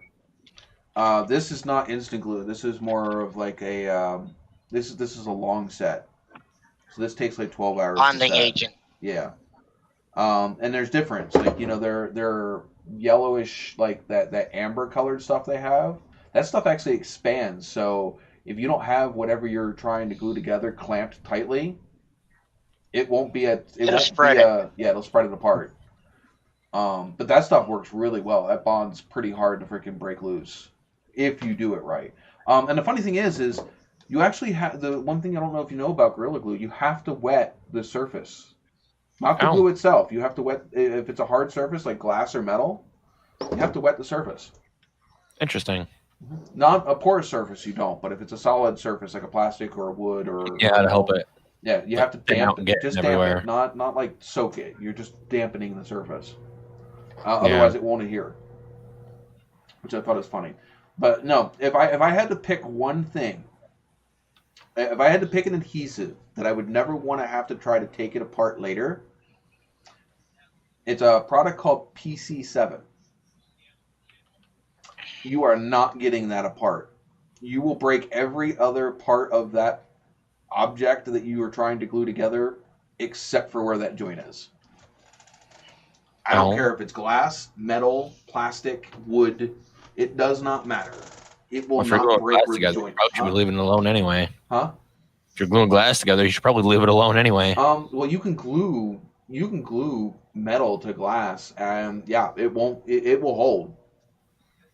It will not come Now, what apart. was the old commercial, like in the 90s they had? Was that the super glue commercial where they had the construction guy with his hat and they glued it to the steel girder and then he's hanging off, like wearing... Yeah, that's hanging on probably the helmet. super glue. But that was back when super glue actually used to be fucking super glue. Yeah. There is not a super glue on the market today that is anything like it was in the 90s. I Yeah. used the Loctite super glue. Yeah, It's but I guarantee you, any one of these super glues you use today does not hold like it did in the 90s. Probably not.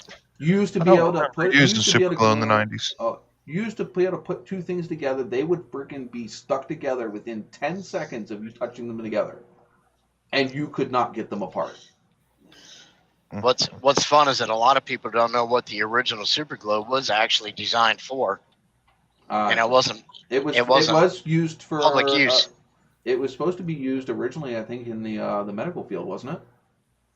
Yep, was originally designed for the military for field trauma to close a wound, Mm-hmm. keep somebody from bleeding out, so you can get them back to the field Us, hospital. Us And they use mechanics super already glue do. now. So Yeah, us mechanic. Well, they've always have. That was the original. But us mechanics, if you have a really good mechanic, he's got a bottle of super glue in his toolbox for just said purpose. Yep. You normally have a bottle of super glue, a roll of paper towels, and a roll of freaking electrical tape as the emergency kit. Hmm. It wasn't just sticking their fingers together that was doing it. There was some other things that was going on too. But they had to change the formula and to make it safer, just like the paint remover that no longer removes paint. Let's make something not do its job good enough because some people don't know how to freaking use it. Because unfortunately, instead of making sure that people are trained how to use it and people follow directions, we'll just They just do. leave it out for kids to play with. And In inappropriate uses, I just say I see a really. well, like I said, if you look at paint. I'd have to strippers. say unique use one night on the rescue squad that we Right. responded to,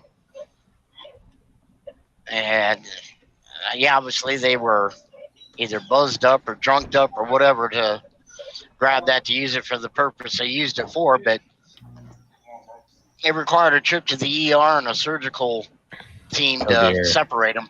Yeah.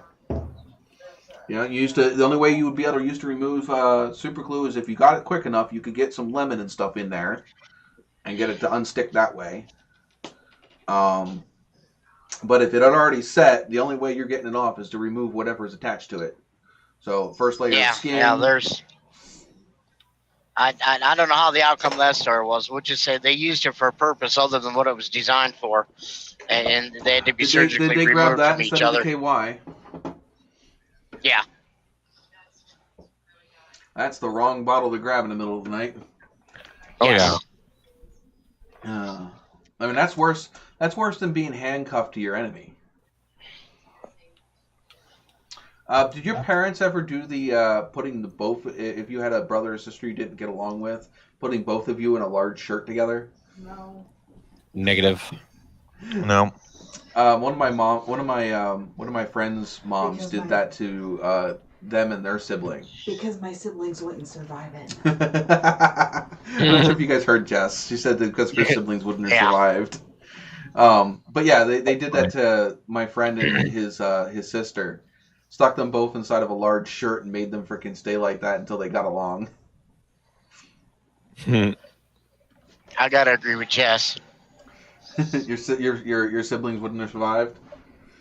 Did you give up Yeah. trying to play 7 Days to Die over They only needed to know and understand one thing. I was the oldest, and it was my way or get out of my face. there? Jeez, I can't take a tinkle. No. Welcome aboard, Mr. John 13 Budget Built. Haven't seen you in a little bit. Or was you here last week? I just don't remember. I don't think it was. Don't think so. Let's see. Yep, Mr. John got his invented as an emergency band-aid. So have you told everybody what you're going to do with No, your I haven't 2,000 yet. subscribers, or are you going to do a video on it? I'm doing a video on it for the people that don't watch the live stream because, I mean, when you only have what? We have 9 people in here now, which I think is the most we've had tonight. Yeah, I think we so. don't get a whole crap ton of people in here in the live stream. I don't know if it's just because we're just a little too much for some people to handle, or we're just too late at night, or what have you. But anyway, yeah, we did. Everybody knows the best entertainment come on later at night. Anybody remember the Cat's Pajama Show? No, I don't. Negative. Oh man, you should have seen that one. Good God, you ain't that young. Probably before my time, and I'm right there at his Years age. you have it. Sean should have seen it. Oh, He's only like a year older than me, I think. I'm only 37. Well, it was a late night show that played movies. Yeah, I don't think so. But you could watch rated R movies on regular TV. Well, let's put it this way. In They were playing rated R 1990, he was movies 7 years old. So yeah, they were playing. Yeah, 1990s. Yeah, I was only 7. We were just lucky enough to get the freaking the adult channel in on the fuzzy box. Yeah, the fuzzy box. When it was still all squiggly and distorted, and there was no there was blue and purple where there should have been other colors, and back when TV used to go off. Huh? My kids didn't believe me. I'm like, yeah, TV used to go off. They used to have the airplane fly through the screen, and the was it Pledge of Allegiance, the national anthem or something play, and then it would just go. Like, you are too. You're older than me. No, they didn't used to. The TV was on in the 80s all the way through freaking. At least here. No, I'm not talking cable. I'm talking regular TV. Yeah, no, we had TV 24/7. Let me see when they stopped that, because they used to shut it down. Maybe in your area. Yeah, in your area. Up here, we're close enough to New York and shit. TV 24/7, man.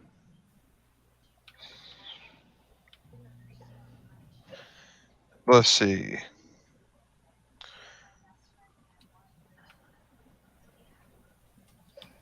Yeah, like Miss Formie says, it might have been a regional thing.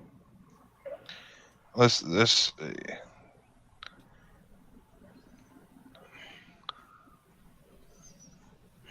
They stopped doing it in the 90s, but it used to go off at midnight. They started in the 60s, and the 90s they stopped it, and it would come back on at 6 a.m. But where? We had infomercials all night. United States.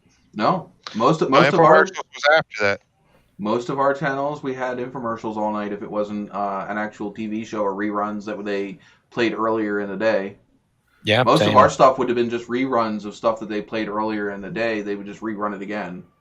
Yeah, I remember that. And I remember the infomercials, but that was after when I was a real little kid.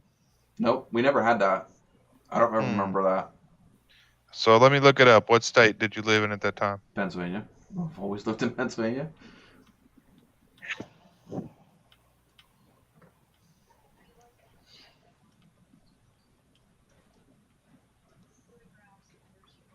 My VCR is still flashing 12 o'clock. I still need to make that shirt. That needs to go on the list. That's gotta be a running thing on this channel from Pilot. Okay, it said back when it was UHF and VHF up to 1993, Pittsburgh and other stations like Fox affiliated channel 53. We didn't have 53. Ours is 29. Yeah, it's channel 7. That's what it used to be. Channel 7. Depends on where you live. Yeah. But it used to do it all the way up to 93, it says. I doubt. Yeah, apparently it was only the one channel in your area. We had cable by then. I guarantee you we had cable by 93.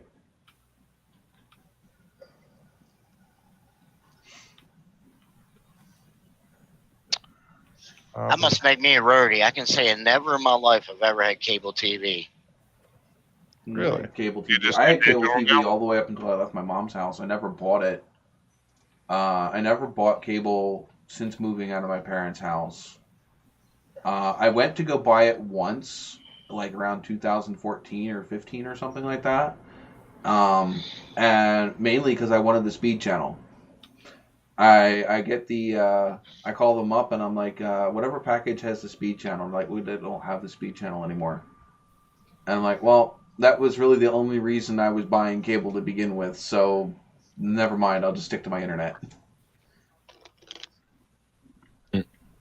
Yeah, because I wanted to watch the NASCAR coverage and stuff like that, and most of the other stuff I can get online. It's that the Speed Channel was one of the ones I couldn't Yeah.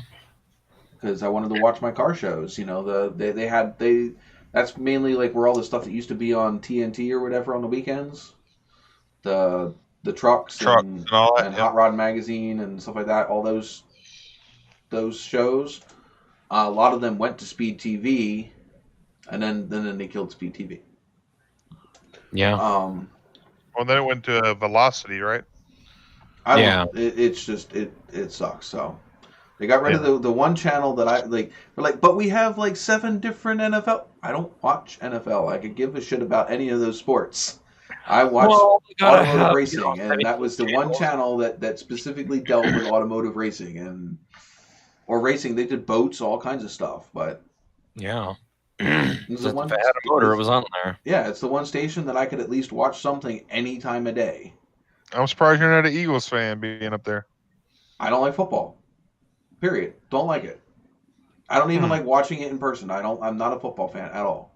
Now, baseball, I can maybe sit down and watch if I'm with friends. I wouldn't go to a baseball game by myself. I'm like not that into it. But I can hang out at a baseball game with friends and enjoy it. Ice hockey, I like ice hockey, going to an ice hockey rink to watch it, but I can't watch it on TV. What about basketball? No, absolutely no. Really? I'll play it, but I won't watch it, and I won't on TV or in person. There's no interest in it.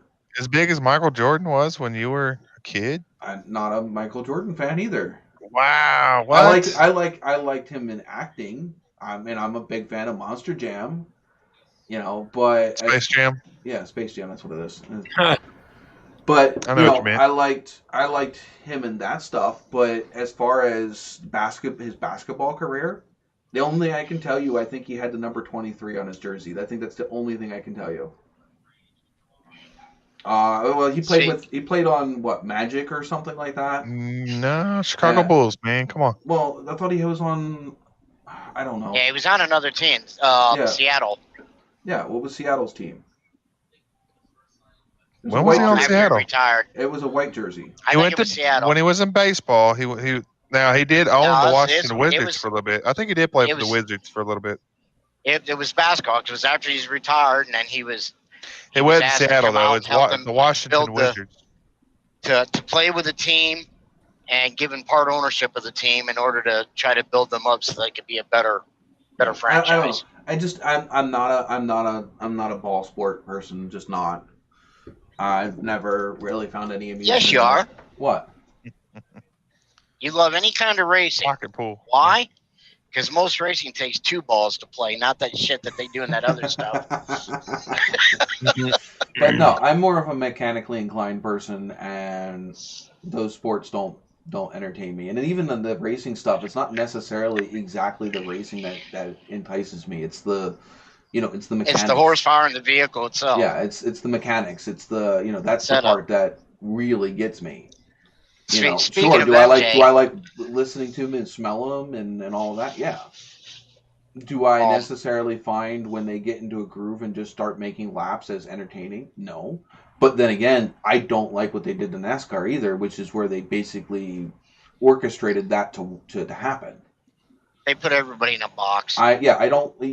I like the fact of you using your brain to find an advantage. It's no fun when there's no engineering in it. Yeah. When you take all of the intelligence out of the sport, it just take all the variables. Brain does not work. No ingenuity. Exactly. There you go. Prime example. Look at brain fart. I can't remember his name. The biggest outlaw they had back in the late '60s. That figured out he could drill holes in the frame internally to make the car lighter. designed a larger fuel line and fuel inlet so it would carry an extra 5.5 gallons of gas They did that in NASCAR over too. the top of the fuel cell. They did that in NASCAR. They ran the fuel line. Yeah, up through the I can't chassis. remember. Yeah. I can't remember his name Yarbrough, right now. wasn't it? It was begin with a Y. Brain fart. Allison might have been the driver, but he wasn't the. That wasn't Allison. This guy was an owner. Even if it was Allison was the driver, he definitely was not the engineer behind that plant. No, this guy was. It was the crew. It was the He was a team owner and engineer. Yeah, it began with a Y. I mean, because he started back when NASCAR started. Right. It began with a Y. I know that. Because I don't know if I still have it, but at least at one point I had an engine book. I had a hot rod engine book that was made by him about tricks and trips that he Unique. There you go. Smoke Unique. That's who it is. I know that's what I'm thinking of. But yeah, I have his engine book from the 80s that he put out about all kinds of tips and tricks. There you go. On engine building for sneaking horsepower out of an engine. Who would have thought to cross drill the counterbalances on your crankshaft to make the crank lighter, but still keep it in balance and harmonics? Yarbrough was like the next generation after Unique. Not like a complete generation, but like a half gen later than Unique. Unique is old school. Unique was back when they were still running like modified freaking model 40 Fords and stuff. Oh yeah. Basically, what became the modifieds.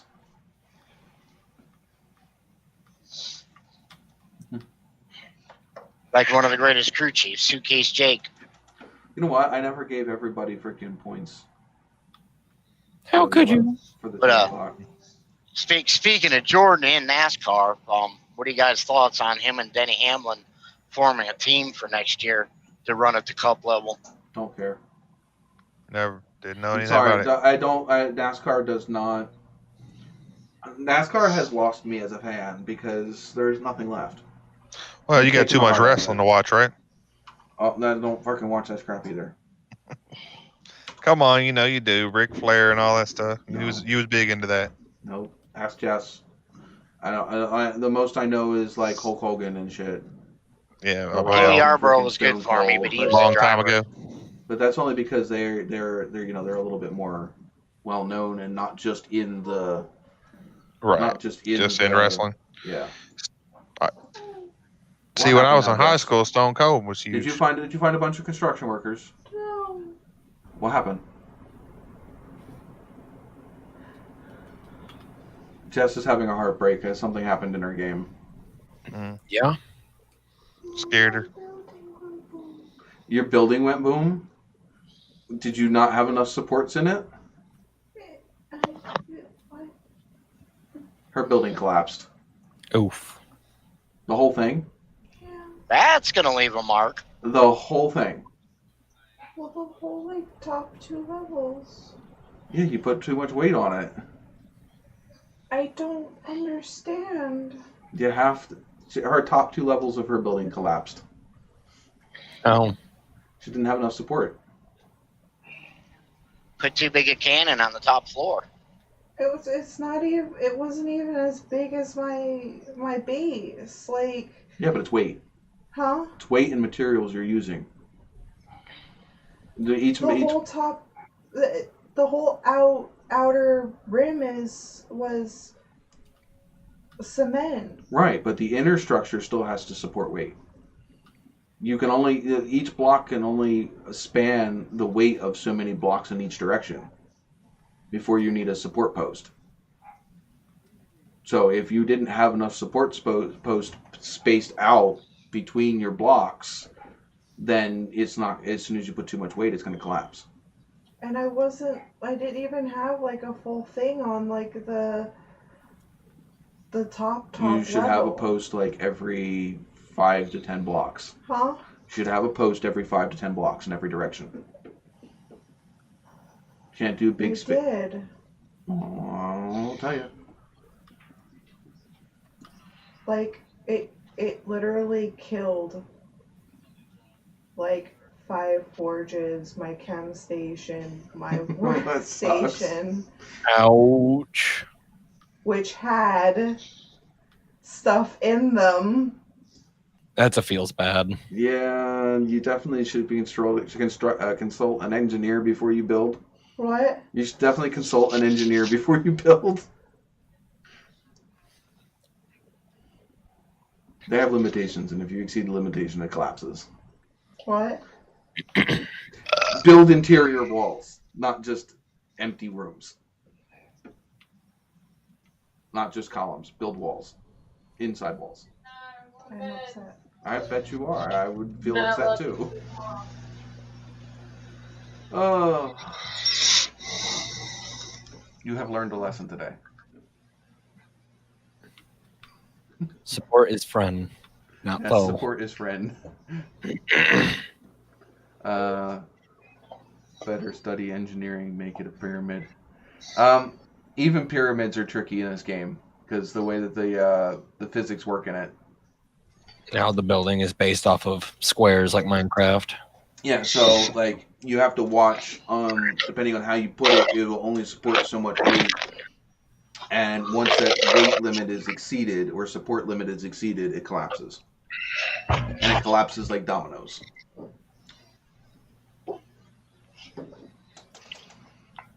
Remember that game that you used to have where you had the little tiny chunks of ice, I think it was? It wasn't real ice. But you had to knock them out kind of like Jenga, but it was across. And obviously if you knocked out too many of them, the whole thing would come down. Don't break the ice. I think that's one of it was, yeah. They had another one where you used tissues or whatever and a wet marble or whatever. That one was fun too. What is the little cup on the bottom of the screen? What's the thing that's spinning? I think it might be a subscription. The little it's actually my emblem. Ah, is that what that is? Okay. Yeah. So I do believe the emblems are subscribers. So whenever somebody subscribes, it gets dropped in there. I can find out. Actually, no, I don't. Well, maybe I can. Yeah, here I go. Test widgets. Fake subscriber coming up. It's me. Did it drop in? I think it did. I'm seeing but that don't mean anything. Well, watch the cup. I'm looking. It should drop into the cup. Oh, there it goes.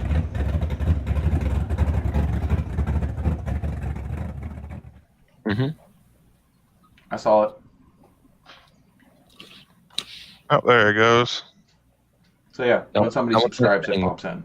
But I don't know why it's sitting there spinning like that. It might be it's probably glitched out. Oh, okay. But normally they don't spin; they just kind of lay there. That's the first time I see it spin. It's a fancy one. So fancy. It's special.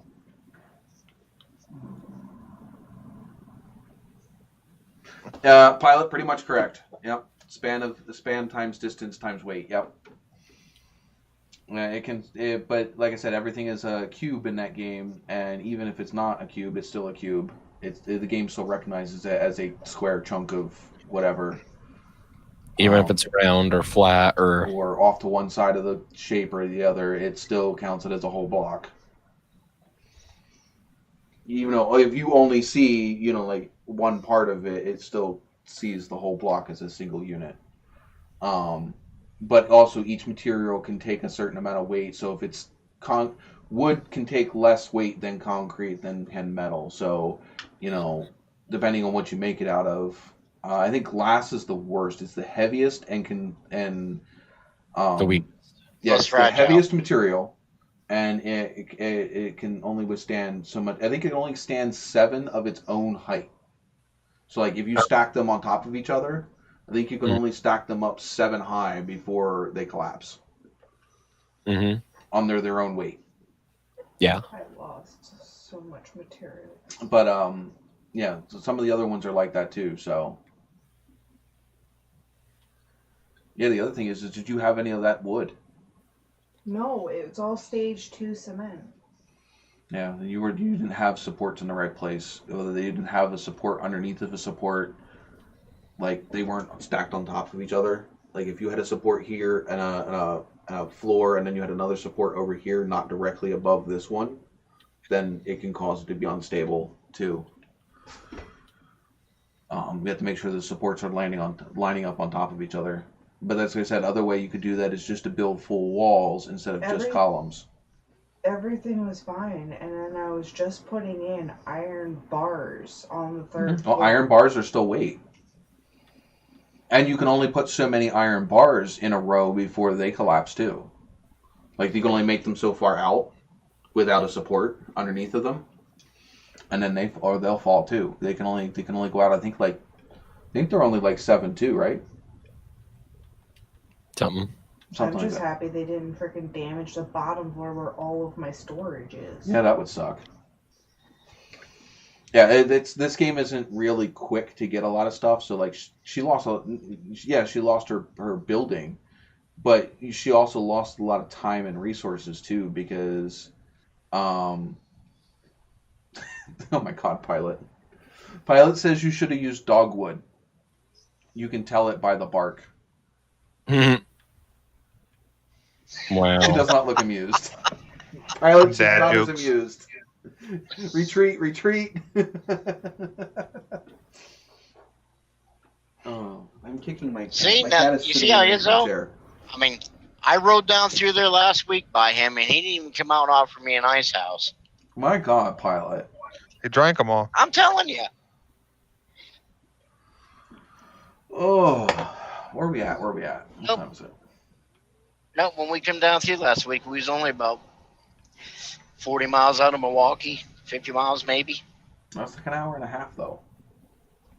To me, that's still a long way away. You know, you go an hour and a half, 2 hours away from me, you might as well be in Harrisburg or down in frickin' Lancaster. Or fucking almost Philly at that point. I think it takes me like 2 hours. It takes me like 2 hours to get to Philly from here. Because we like to go down to the King of Prussia Mall. Yeah, it's pretty bad when you're willing to go 2 hours to go to a decent mall. And nearest mall to me is about an hour away, and well, there's two malls in two different directions, both about an hour. Well, most malls closed down now, though. Yeah, most of them suck. But King of Prussia is one of those ones that's like it's gonna be a while probably before that one decides to kick the bucket. And if it goes, it'll probably be a long, slow, dying process. It's one of the biggest. Geez, it's two separate buildings, and both of those buildings are 2 to 3 stories tall. Oh, damn. And I would say probably 80 to 90% of it is still occupied. It's huge. Oh, damn. They have like 2 or 3 Victoria's Secrets in there. Oh my God. That's how big it is. It's huge. Pilot says he would have met you for a beer. Yeah, he's going to have to go over to my channel and leave an email for us with his contact info. I get up that way again, I can shout out, let him know, hey, I got time to kill. What are we doing? Yeah, there you go, Pilot. I know I'd like to get back up for the Oshkosh. Yeah, because he doesn't do Facebook or anything, so getting a hold of him off of YouTube is kind of hard. The thing is he can't leave you a message on YouTube. No, they don't do that anymore. Yep, they don't do that anymore.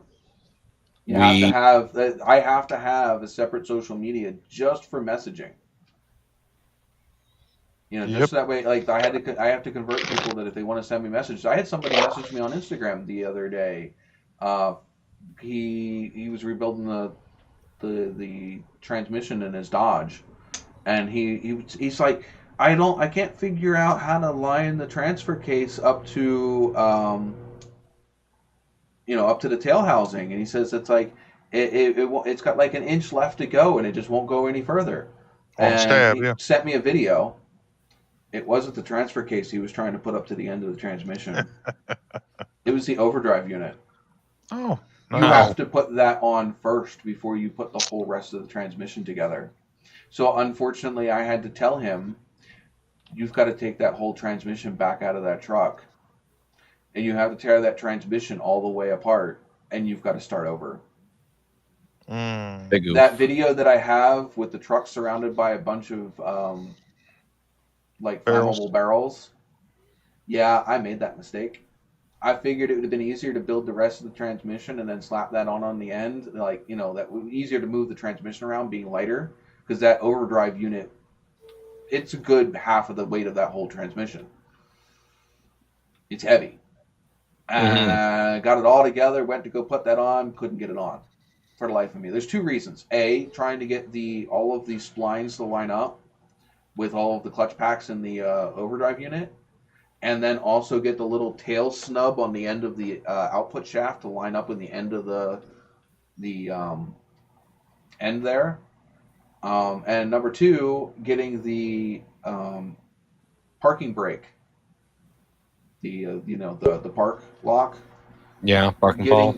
Yeah, there's a lever that goes all the way down to the tail of the transmission that locks in an openings in the last set of clutch packs, and trying to get that to fish all the way back there and to slide into that little groove while everything's together is, I want to say it's 2%, 0.2% possible. You can do it, but oh my God, you're going to be there for hours trying to get it to do it and get everything else lined up at the same time. No, that's why you do that part last. I mean, you do that part first. You put all that together. You slide that parking brake up in.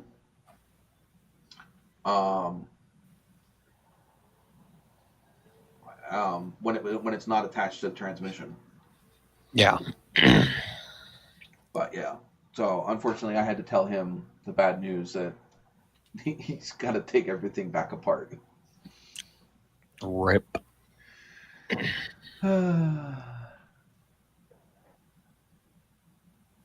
Yeah, I actually have 2 emails. I have Facebook, Twitter, Tumblr, Instagram, Snapchat. I don't think any of them are as useful as Instagram, though. I think Instagram has the most interactions. Probs.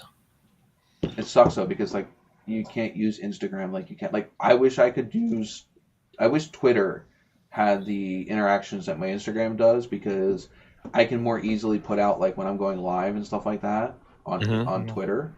I absolutely hate Twitter though. I hate it. I hate the way it's all set up. I hate the whole thing. But a lot more systems use Twitter for putting out information. Like when this goes live, it sends a thing to Twitter. But there's no, like, the only people that I have on Twitter that I know of is Jason and Grant. I was gonna say, can't you just link your Twitter whenever you go live on YouTube? It automatically tells Twitter. Yeah, it does. It does do that now. But the problem is, you gotta get some followers on there. There's nobody on Twitter to follow, so it doesn't do me any good. Most of my following is either on Facebook or Instagram. Yeah, to get Twitter followers, you have to be active on Twitter. I'm not. I have a hard time trying to even keep up my freaking Instagram. I am not a big. I'm okay on Instagram. I'm not a big. Let me share everything that's freaking going on. I can very easily ignore social media for days on end. I mean, most of the time on the weekends, I'll ignore it. I have to consciously think about posting stuff. You know, and most of these people that do post all of the freaking time, a lot of them have people that post for them. Oh yeah, for sure. That's their job or whatever. You know, they have people that they're that's what they do. You know. Well, I have a Twitter, though I don't ever get on there. I still have a MySpace. Oh my God, that's the whole thing. I don't know. I don't know if I have a MySpace anymore. I mean, I had one at one point. I'm sure. I mean, unless they get rid of it. Can you even log into MySpace anymore? Yeah, you can log on. It's still a thing. It's mostly music now, but it's still a thing. That's what it was originally. Originally, that's what it was for. But I remember when MySpace was the big thing. You made your own profile and channel and everything. No, originally it was getting your art media, whether it was music or art or whatever. It was a sounding page for artists. Well, I remember, building. That's how I learned HTML. Yeah. So that's, it was great. That's when Facebook was called the Facebook, and everybody said it sucked, Yeah. which Well, that was now it 'cause that really was sucks. at that point. It was Facebook was originally designed for a way for college students to keep in touch with each other. Yeah. To It was talk a shit way. about each other. Yeah. I mean, it was more of like a Match.com back then. Yeah. You get a random pictures of other college students and stuff that would pop up. I have a Pinterest too. You have Pinterest? Somewhere. I just post on my YouTube videos on there, and There's a people link watch somewhere them on and stuff. something for my Pinterest, but I'm never on it because, again, couldn't figure out how to use it. I have a Reddit. I have a Discord. I don't have a Reddit or Discord. I get about 1,000 views a month from Pinterest though, so Well, I I'm not got mad at it. Discord originally because people were saying that it was a good place to have discussions with your members and stuff. I think we started it. I think we got a couple of us on there. Nobody ever talks on it. We normally use it now. I normally use it mainly for gaming. Like me and Big E, when we're doing stuff together, we'll hop on Discord. That's what my I think son it's a uses better it place for, to is chit gaming. chat as a group on Discord than it is anywhere else. My son used to use Discord. Now he uses Instagram, and they get a bunch of people in the chat there and talk. Because you could either chat or voice chat, either one. Well, you can do that in Discord too. Well, it's just easier, I guess. Maybe easier to find people. Yeah. I don't think it would be easier to actually hold the conversation though because you can get several thousand people in a Discord chit-chatting all amongst each other. Yeah, I don't think you could do that. Plus, 1,000 people would be hard to manage, but even on Instagram, I don't think even max know could where have you is a needed certain the amount. pool to activate you there, Pilot, because it just sounds like a trap. He says he was a pool toy for Halloween. So I don't even know if I want to go there. Oh. Well, you had up to 11 people, and you have 8 likes. So. Yeah, well, I guess it's about time that I spilled the beans of what it was, because I got 9 people in here now. So the beans is, and I said I'd do it at 2,000 subs. We have decided that we are getting the Holley EFI system for the Trans Am to get that up and running. Cool. So what is it? The Sniper EFI kind of looks like an old school Rochester. I know they have 2 different versions. They have the one that's just like their normal one, and then they have the ones that look like the Rochester carbs. Getting the one that looks like the Rochester, so hopefully, by all accounts of what I've seen, it will fit underneath of a stock air cleaner. And since I don't plan on putting any other carb under that but that one, if I have to, I will modify probably the air cleaner that came with the 403 to fit that carburetor. So I don't want to cut up. There was a lot more 403 ones than there was the 400, so I don't want to cut up a good 400 one. Yeah. But I should still be able to make it fit the shaker. So now, what kind of wiring goes with that, though? It's all self-contained. It's okay. Nice. Most of it will fit underneath of the air cleaner. You will have a little bit of pigtail that will follow the rest of the wires down the back of the engine. You just have a wire to ignition, or you just use the ignition wire you already have? It has, I don't know, it has everything. It has an O2 sensor. It has, the computer is inside the carburetor housing itself, so you don't have a separate computer. Like I said, everything that it needs, throttle position sensor, all of that is built into the unit.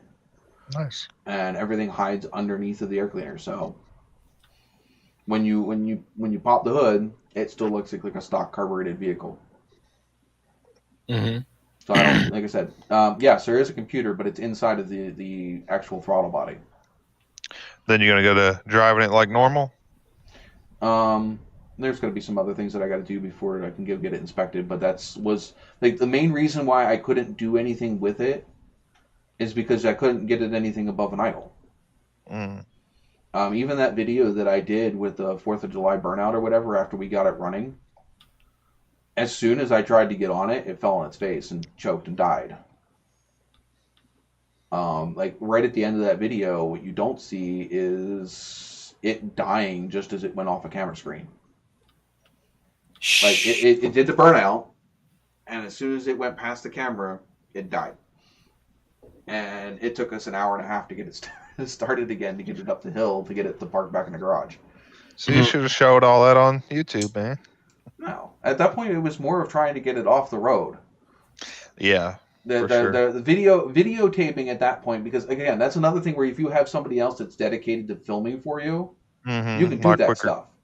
But at that point, no, there was no setting up tripods and everything else out in the street trying to get the shot, because I was busy trying to get the car up the freaking driveway. And I'm not sure if you've seen the driveway for where I'm at. It's a freaking hill. You know, you're not pushing it up there. In fact, that car is hard to push on level ground. That car is almost hard to push on a hill going downhill. That's a fact. I was telling somebody the other day, when you're doing something on YouTube, making the video and everything, not including editing, just taking the video and getting it set up and everything, takes almost just as long as doing what you're doing. Oh, yeah. And then you add editing there on top of it. Editing takes longer. It's more. Editing takes longer. Depending on your level of editing. I mean, yeah, sure. So you can have the ones where they literally just butt the clips up together and then click render. But if you're doing any kind of fading or color correction or sound design, you know, all of that stuff just adds to the complexity and the length that it takes. Like, you know, sure, some people say, oh, it only takes me an hour to edit a 10-minute video. Yeah. That's because literally you're taking the pieces, you're not even watching the whole clip, you're just putting the clips together, maybe putting a transition in between them and hitting render. If you are legit editing every single one of the clips, which means watching each clip from the beginning to end and cutting out the parts that you don't want or don't need, and you can tell the ones that don't do it, because you'll see they'll have their mess ups. They'll be, you know, they won't edit out the bad one. They'll show the bad one and the good take all in one go because they didn't hit stop. They just, you know, like, and sometimes I don't do that either. I'll be like, I'll mess up a word. I'll just start over again right in that same clip. But then when you go back and edit, you cut that part out. Right, and keep the part you want.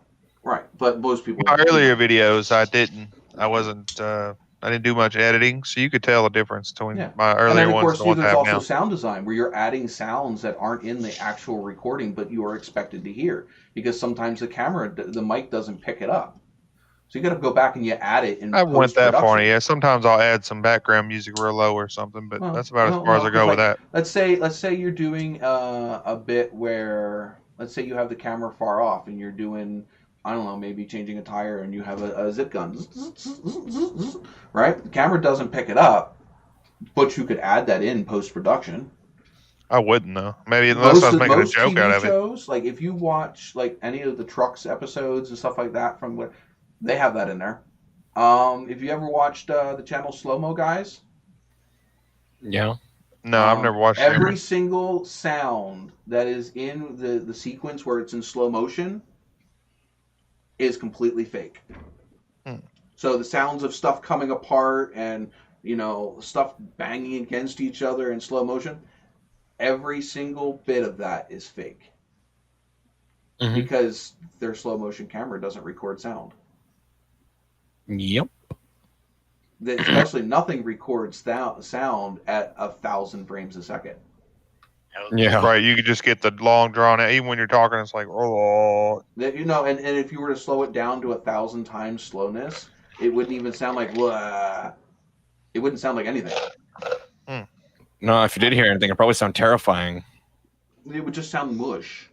In fact, they just put out an episode of that. I think it was a couple days ago, where he talks about sound design in his videos, and like, my God, like I thought my 3 or 4 tracks of different layers of sound in some of my videos was a lot. He's going like 30 tracks deep of layering sounds on top of each other to get the sounds that he's looking for. Goddamn. Yeah, well, I guess if I was making that much money on YouTube, maybe I would put more time into it like that. But I don't have the time, that kind of time. It's a hobby. It's a passion at that point. Sure. You know, even if you're getting paid, you're not, you know what I mean? But he also doesn't put out videos, you know, every other day. He puts out videos once a month or maybe every couple of months. So there's a little bit of a difference there. You know, you're putting a lot more effort into a single video. Yeah, and then you got the vlog style guys that are doing it, you know, twice where a week. there's no editing. Where they like if you watch Mike, like he says, he'll put the clips together, he'll edit them up together. He might throw some music in it.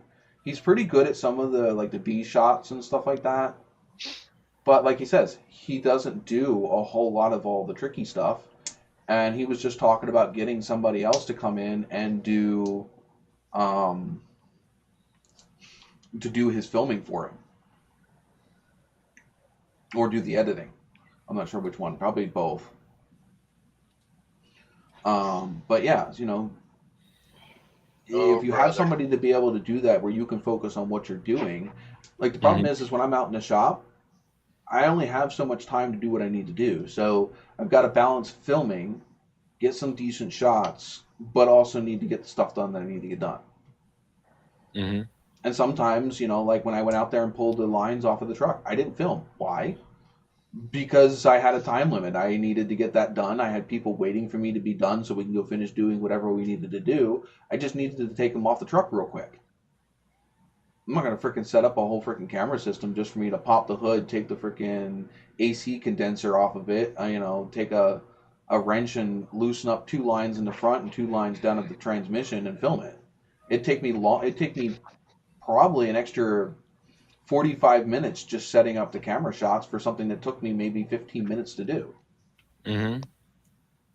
So no, I'm sorry. It wasn't worth setting everything up. And I haven't even yet to release the video footage of putting together the valve body for the last time. It's still sitting on my hard drive. I've got probably 6 videos or so worth of video I need to edit to put videos up. Yeah. Well, I mean, I have several. I've probably filmed doing the brakes on the Kia 2 or 3 times. I've probably done oil changes on the Kia 2 or 3 times. They're just sitting on my hard drive because I really don't have the motivation to put those ones together because they're not interesting to me. Yeah, I'll be doing some of that when, you know, me and my daughter are doing it. She's learning, so. Yeah, I mean, and it's I'll put that video up. And even the truck thing, like I said, the truck, I want my truck back on the road, but continuously making videos on it, doing the same damn thing. No, I have no motivation. You know, I want to get to doing, you know, I want to pull the Nova and I want to start tearing into that. That's where my motivation is at. I want to get the Trans Am on the road, not necessarily because I want to film videos on it, but because I want to drive it. Sure. You know, so, yeah, finding motivation to film doing something on the truck right now it's just not there. It's like when Send It Steve got rid of the Corvette. Yeah, everybody still liked watching Corvette videos, but he got demotivated because every time he drove it, it broke. Mm-hmm. Because you're talking, you know, 800 horsepower Corvette with still stock parts. Yeah, He still has plenty of viewers, so they'll stick around. Oh yeah, he's got more viewers than when he sold it, and the fact is he bought it back. He had it gone for almost a year, and he bought it back. You know, it was one of the things. He let it go. And when he had time to get back to it, instead of it sitting in his yard for a year, you know. Pilot has 2 hard drives in his computer and he doesn't know why. I don't know why you still have hard drives, but that's my opinion. You have hard drives in your computer? No. An elaboration on his. There's no hard drives. Yeah, This PC sitting here does not have. You don't have any hard drives in it. No hard drives. You got to know what a hard drive is. You just have digital memory? You got to know what a hard drive is. I know what a hard drive is. Yeah, there's no hard drives. Everything in there is either an SSD or an NVMe. I have 1 terabyte of NVMe M.2, and I have 1 terabyte SSD 2.5 inch external drive. The computer that I built over there has a 1 terabyte NVMe M.2. Now, it's not an SSD solid state. Is that not technically a hard drive? No. No. It's digital memory. It's the same memory you have in your phone. Sure. It's the same memory that they use for RAM. It's the same memory that almost everything uses now. It's a silica chip. Not A hard drive is an actual magnetic disk, and it's normally has several layers of them within it. It's a mechanical drive. I haven't had a mechanical. I have mechanical drives sitting over here, but they haven't. The last computer that had a mechanical drive in it, was just used for storage. I didn't run my computer off of it, and it was a 2 gig mechanical drive. It's slow as can be. Well, it's not. It wasn't slow. It was fast, but it's slow compared to these. Yeah. I can, with the NVMe that's running this computer right now, I can shut this computer down and be back in and doing a program 20 seconds later. Literally takes less than 10 seconds to boot down and boot back up. It takes me longer to put my password in than it does to boot up. Yep. And when you're working with video files and all of that, the faster your memory, the faster you can edit. Storage, technically. Memory is RAM. Well, yeah. Storage. So the faster your storage is, and your RAM, but storage, because your computer can only work as fast as its slowest part. There's nothing in this computer that's really that slow. So, I mean, it's still not as fast as it could be, but it's pretty damn near there. Especially when you get up to like 4K footage or 8K. I've only worked with 4K footage once or twice, pulled off of off of my original GoPro. But even that isn't true for 4K. The problem with it is again, the bigger the file size, the longer it takes to move it from one place to another. And if you have a hard drive, that's for sure. It can only move. Well, let's see. The slowest SSD is several times faster than the fastest hard drive, and the slowest NVMe is 4 to 5 times faster than the fastest SSD. So you got to think about the difference between an NVMe and a hard drive. About right at 6 months ago, I went from using a GoPro to now using a 4K. Well, I guess just GoPros my GoPro was not 4K, but now I use a 4K camera. So yeah. Well, and the thing is it each has its own place. You will not catch me working in a shop with a good big camera. Too easy to damage, too many sparks, too many, I grind metal, things like that. No, I'm underneath vehicles. I'm not putting a, really expensive camera underneath of a car.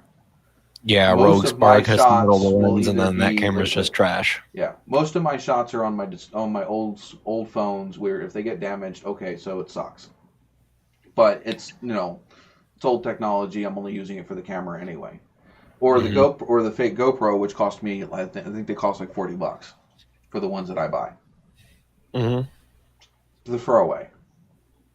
Well, they have 4K in the fake GoPros now too, I think. Yeah, the one I have is technically 4K, but it doesn't actually render in 4K. Oh, it's still 1080? No, it's like 4K at 30 frames a second. Oh.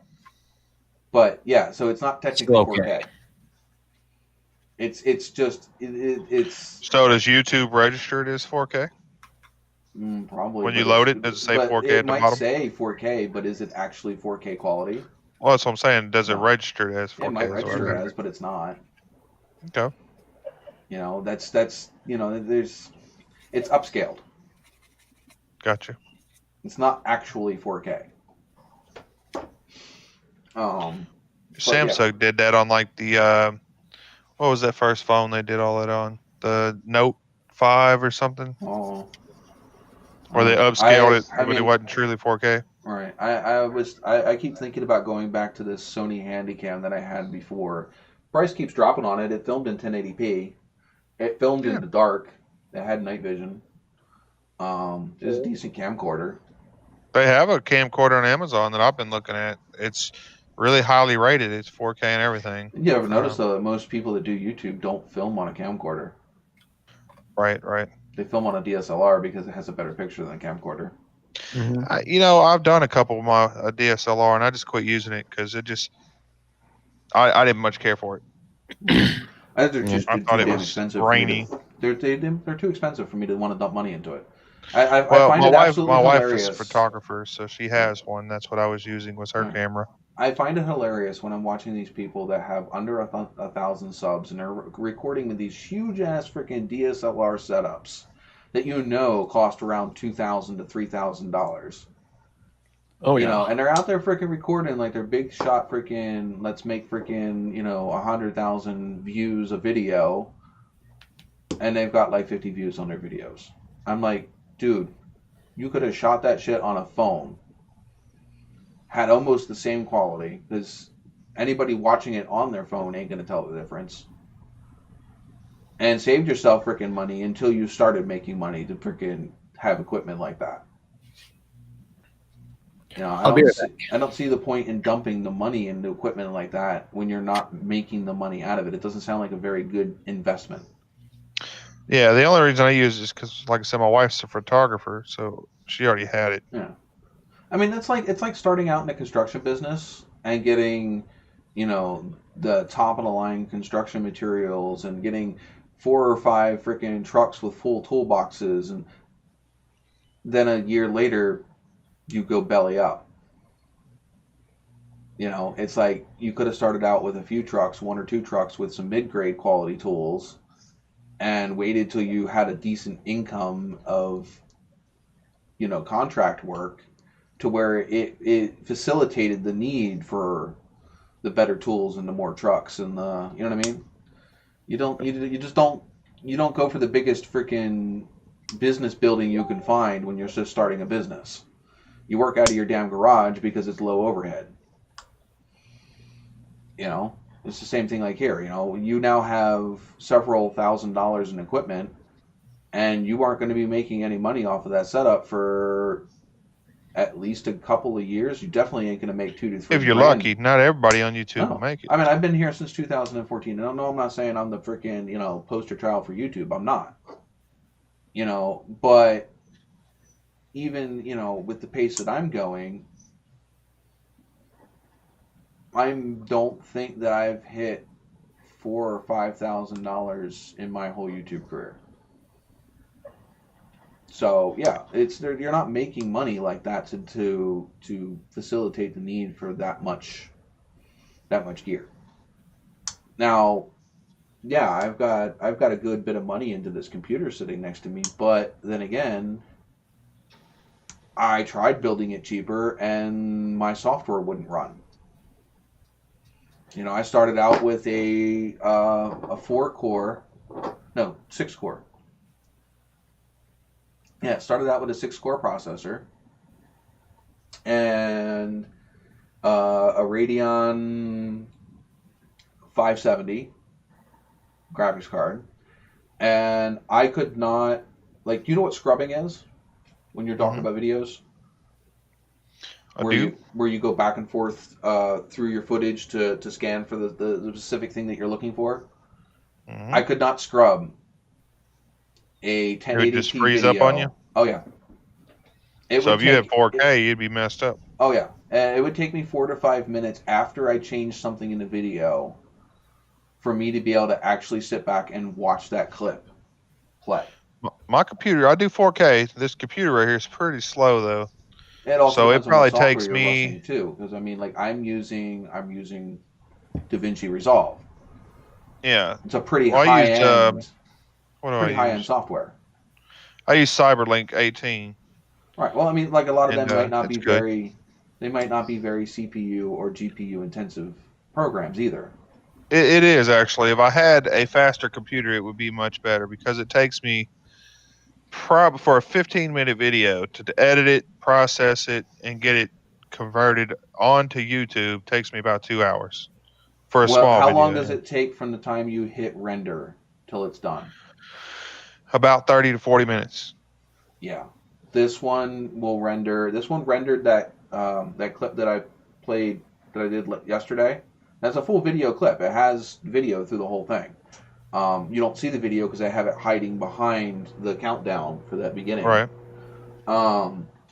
It rendered that in 45 seconds.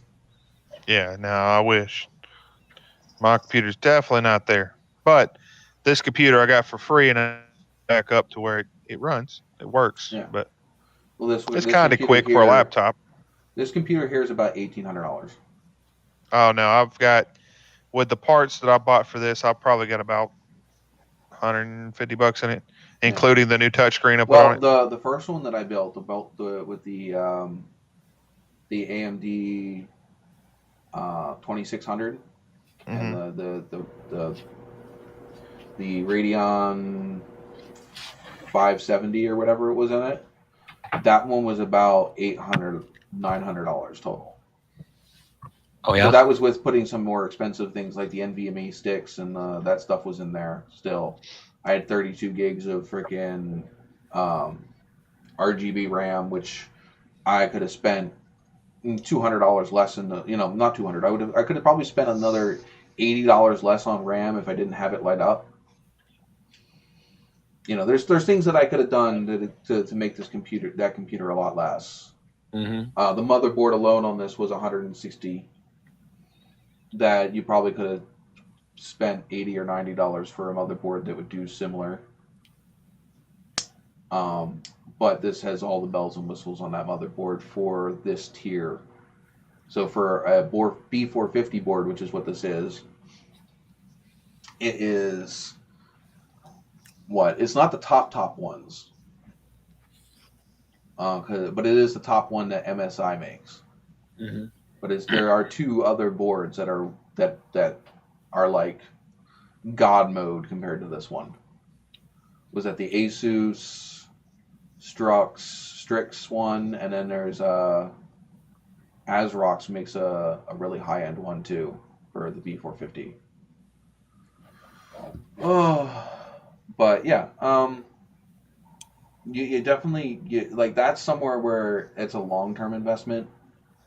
Like, I probably shouldn't need to play with this computer for another 2 to 3 years before it'll start becoming like an average computer for that year. Like, in 2 or 3 years, this computer will be average with everything else that would come out that year. Because that's about the way things go.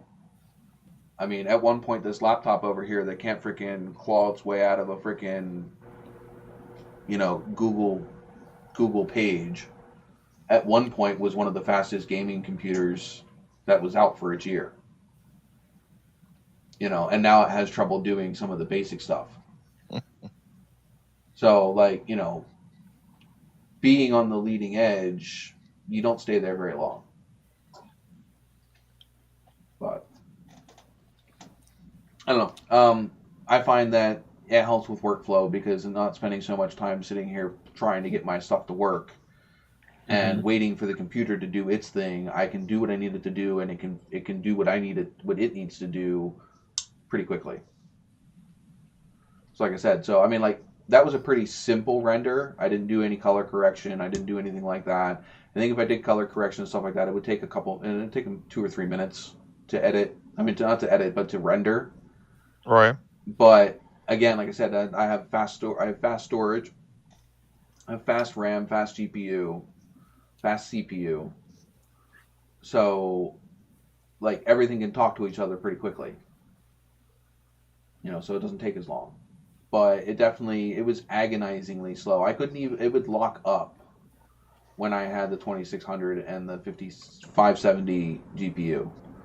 It would just lock up. I was just trying to do that simple truck intro with the bouncing truck on the logo. And as soon as I added like 2 moves to it, it just decided it wanted nothing to do with any of it. And but that's also not necessarily video rendering. That's moving stuff in a 3D space. Mm-hmm. So it's a little different. They call that fusion on this software. They call it Fusion. I forget what does Adobe call it? They call it something else. After I don't Effects. know. I think they might call it After Effects. I don't much mess with Adobe. I mean, I do for like The program that I use is pretty PDFs. much Adobe. Mm. It's just a different brand's version of that same type of software. Yeah, I use CyberLink for pretty much everything. I got photo director, I got sound director, and everything through I used to CyberLink. have CyberLink on my phone. If you look at the videos of when Luca was born, Yeah. all of those videos that I did where we were at the hospital, they were all done on that because I didn't have a computer with me. I was doing things on my phone in the hospital room. I see. So yeah, I did all of the editing on my phone for those videos, which didn't come out too bad for doing it on my phone. But I mean, God, I can't believe I go back and I look at the videos from back then. I'm just like, whoa. Because at that point, I was still using. Was I still using? I might have still been using Windows Movie Maker back then. I remember them days when I first got on It was YouTube. either that or I was using VLDC or whatever the hell that one was called. I went a good 6 years without making a video. Yeah. So I would probably suggest you try that VLDC program that I did before this one. yeah, Well, I shouldn't say I shouldn't. I went from that one to Wondershare, and then I went to this DaVinci. So the Wondershare I paid for. I'm still paying for it actually. It was great, but it had its limitations. It was one of the first ones where you could put like layers on top of each other. yeah, Because Windows Movie Maker won't let you do that. right. You can't layer anything. So this was the first time I could actually layer effects on top of things and put I could put flames on something that didn't have flames, and I could just do different things, do different layers, like multiple layers of sound. I guess that's why I went with because I forgot what I used before CyberLink, but it wouldn't let me speed up or slow down a video. So I use CyberLink because I can speed stuff up, slow it down, add in different effects. Even CyberLink is pretty tame when it comes to editing. Hey, Camaro time! I see you popped in. We're kind of half celebrating the fact that I hit 2,000 subs today. I haven't even put that on Instagram yet. I'm kind of slightly waiting for it to drop back down because sometimes I'll lose 2 or 3 subs. So you'll have to edit the name of this to the 2,000 sub special. No. These chats don't get anything special like that. Well, fine then. I'll just, like I said, I'll just have a video that I'll have out. That'll have the reveal in it. Because nobody's going to sit here and go through 2 hours worth of video to be able to find out what it was in this one. Yeah, some people may, but yeah, you're probably right. Wow, I didn't even realize Camaro Time's been sitting here for 30 minutes. Well, thank you. We just kind of been sitting here chilling, talking about computers because, we ran out of other things to talk about. Actually, it was more just about editing and YouTubing. I was about to say, I think we just moved to computers is all it was. Yeah, it's more of we just moved to actually doing more of the YouTube stuff, which, yes, goes with computers because you're not editing a video without some sort of computer, whether it's your phone or a tablet or a laptop or a big actual computer. Right. At least Pilot didn't elaborate on his Halloween costume. You had to bring that back up? You're going to remind him. Maybe he just forgot in his old age. He has been retired for 4 years. I saw that pop up in there. Yeah, I know. He's having it rough. He's on an electronic connection with his Cadillac, though, so you got to give him credit. Yeah.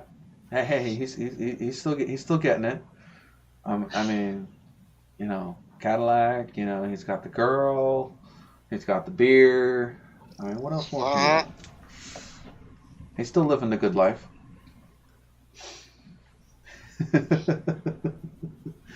Oh God! Oh, You could hear her arguments on a Sunday. Right? You love that beer more than you do me. It's not the beer, dear. It's the show. you know? I think I figured out what's getting me. It's 11:42 p.m. on the computer, right? But though technically yesterday it would be just about 1 o'clock in the morning. Yep. I think that's what's getting to me right now.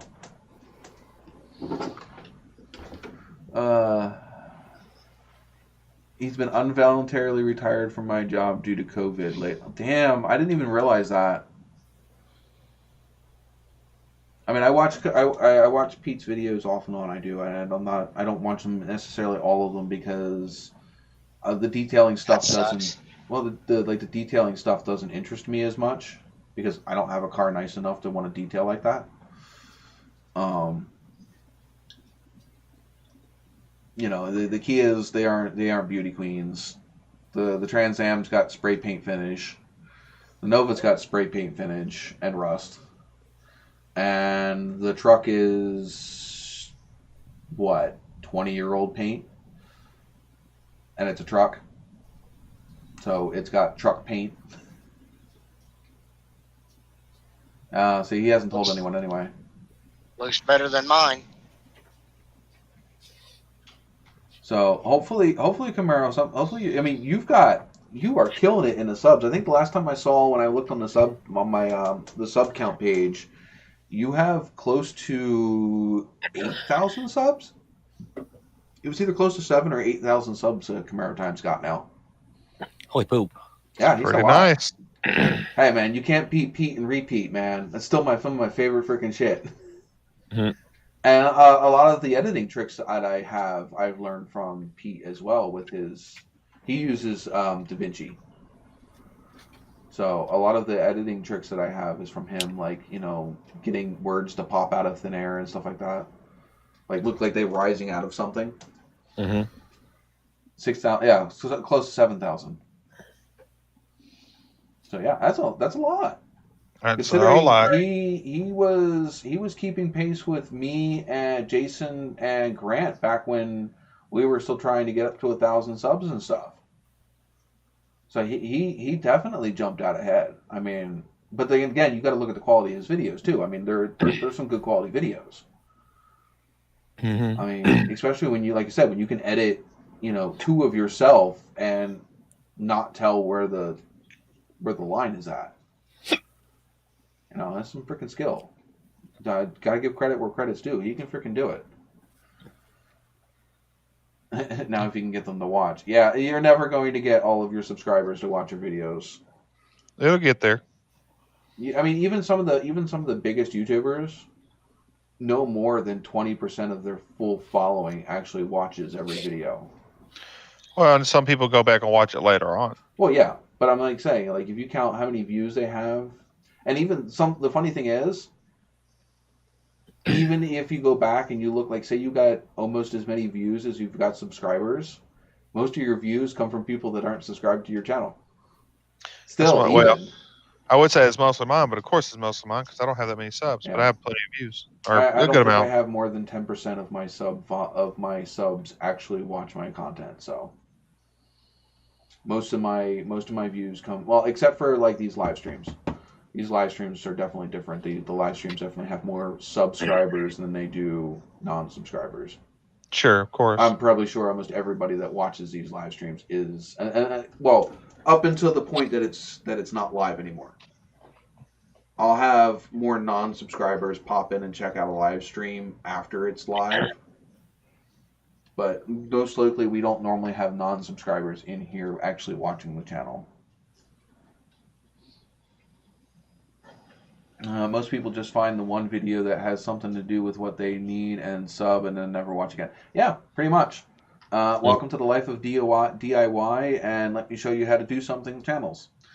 Vloggers are the ones that end up having people come back constantly because you're telling a story, and it's a story that's ever going. I don't necessarily, unless I'm doing a long-term build, I don't necessarily have one video that leads into another video that leads into another video. Cletus McFarlane and stuff like that, they can do that because their channel, although being automotive related, is more vlog style. You know, it's you're invested into it as far as it's an ongoing story. Well, and if it paid for you as your job, I'm sure you would go ahead and have your garage and go ahead and do more videos that are back to back. When I could be out in it constantly, yeah, it would be different. But unfortunately, I also don't have enough content to support that style of video. Sure. Because I don't have the money to be able to support that style of videoing. Mm-hmm. And automotive is one of the hardest ones to do that in because, you can have, other channels. I mean, geez, those freaking stupid ASMR eating videos where they make freaking thousands of freaking dollars watching me eat. My wife was watching one of them the other day, and I said, "Why are you watching this?" She's like, "Oh, I didn't even realize I was watching something like that." She was just looking at what he was eating, like how. Anyway. But yeah, it's just to piss you off. It's just like, why? I don't get it. I don't get it either. Mm-mm. Or like my niece, she's young, she's 7 now. All she watches is people open toys out of the box. A really big thing. No, I can't say that I don't watch some stuff like that because if it's something that I don't feel like going out and buying, but I'm kind of curious, sure. I watch a lot of art channels. Some of them do reviews on different things. Like we were watching this one nerdy crafter today. She was doing reviews on craft boxes. Probably boxes that I'll never buy, but it doesn't mean that I'm not curious as to what's in them. Camaro Time did a couple videos, a car subscription box. But the other thing is if you think about it, if you're paying for this box, you might be able to get some of your money back from buying it by making videos on it. It's the same thing I do with my car parts. Would I was I ever expecting to make what I paid for the heater core for that truck back in 3 days on YouTube? No. But geez, you did. That video alone makes me a pretty penny. Sure. I mean, all I was looking forward to do was to get my $35 back out of the part that I put into it. You definitely got that. Oh yeah, I definitely got that. Mm-hmm. I mean, geez, this new video I just put up with the washing machine, the dishwasher. It's all but paid for the parts that I put into it already. Good. Well, and that's one of the videos that'll keep making money. Yeah, and it will. You just see the ramp. It's just going. I'm just waiting for it to. I'm waiting for it to level off, but it's still going up. So it gets more and more views than it did the day before, almost all the time. So it'll get up there at some point. Did you ever figure out your software that helps you figure out what the best tags are for it and everything? No. You mean TubeBuddy? I don't know. Yeah, whatever you use. It was. I think I'm not sure how. I mean, it's pretty good when you're searching for the keywords itself, but it doesn't seem to be picking up when you're checking somebody else's channel. I don't know if Camaro Time uses TubeBuddy or not. I mean, I know quite a few YouTubers that do. But you can thank the music from the beginning of the video to Epidemic Sound. That's where most of all that came from. All the music, not the sounds. Right. Yeah, that works for people that can afford that. Buy a car, pour thousands into it, tear it up, get tons of views. But then again, when your videos are making several $100s a video, you can afford to tear up a $500 beater. I mean, geez, look at Mike's that tubed the tubed blazer that he's got. It was a Do $500 stupid purchase. stuff. Yeah. Yeah. Well, it was a $500 purchase, and he beat the crap out of it. It started getting views, so it paid for itself. So he dumped more money into it. It got more views. So at the end of the day, no matter even if he just takes that thing to the scrapyard tomorrow and tosses it in the trash, it's made more money than it's cost him. Mm-hmm.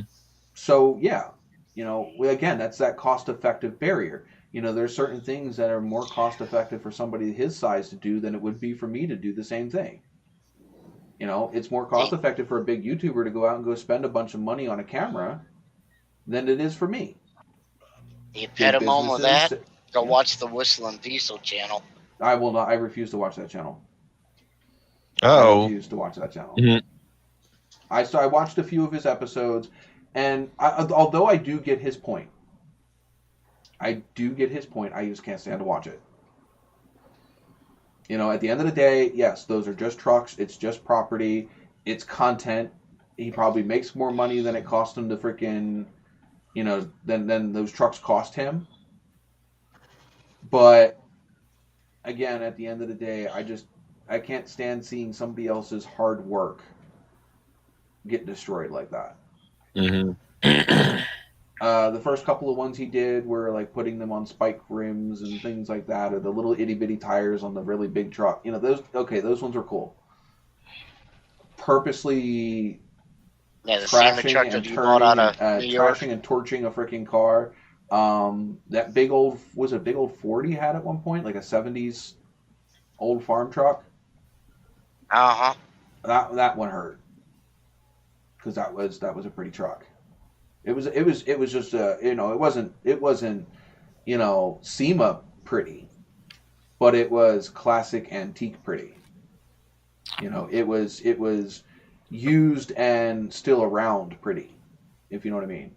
Mm-hmm. It didn't have the prettiest paint job. It had nicks and dents and freaking it had a story. Had character. But it survived 70 years for somebody to beat the snot out of it and destroy it in less than a month. so I guess the next junk car, if I buy one, instead of just scrapping it like I have been, I'll go out and like beat it up or run it over my truck or something. Yeah.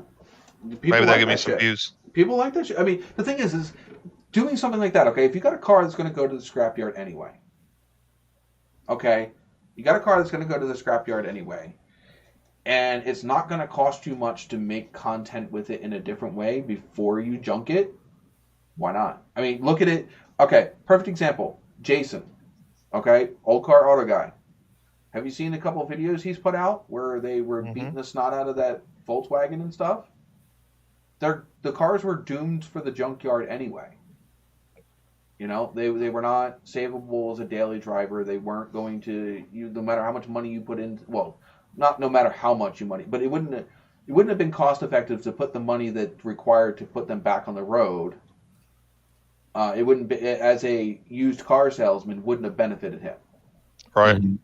So he can actually make a little bit more money by putting out videos to get views before he ends up taking it to the scrapyard and getting paid by the scrapyard anyway. Well, I've had a couple cars that I've bought to sell at my car lot that I just couldn't. Just something didn't work out on it, and then I just ended up scrapping them. But Yeah, and maybe that's what I should do is just blow it up or something. I don't know. if you used it on your Do channel, something with what Camaro Time just said, if you used it on your channel to make content, it's a tax writeable freaking purchase. Oh, for YouTube. Well, first I have to make money on YouTube, though, right? Yeah, you have to be making money on it first. Yeah, I'm not quite there. Yeah, well, not necessarily make money, but you have to consider your YouTube as a business, which means I could do that. I could write it under the LLC. It'll be fine. Yeah, and an LLC isn't that expensive. I have yet to do it though. I already have one, so I have one for my other two businesses, my car lot and my Amazon stuff. I haven't figured. I haven't tackled that hurdle yet. It just looks confusing. I used a website, and it's fine. It's easy, super easy. How expensive is it?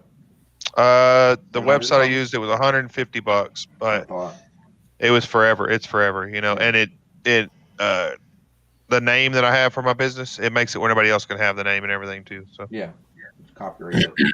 Yeah.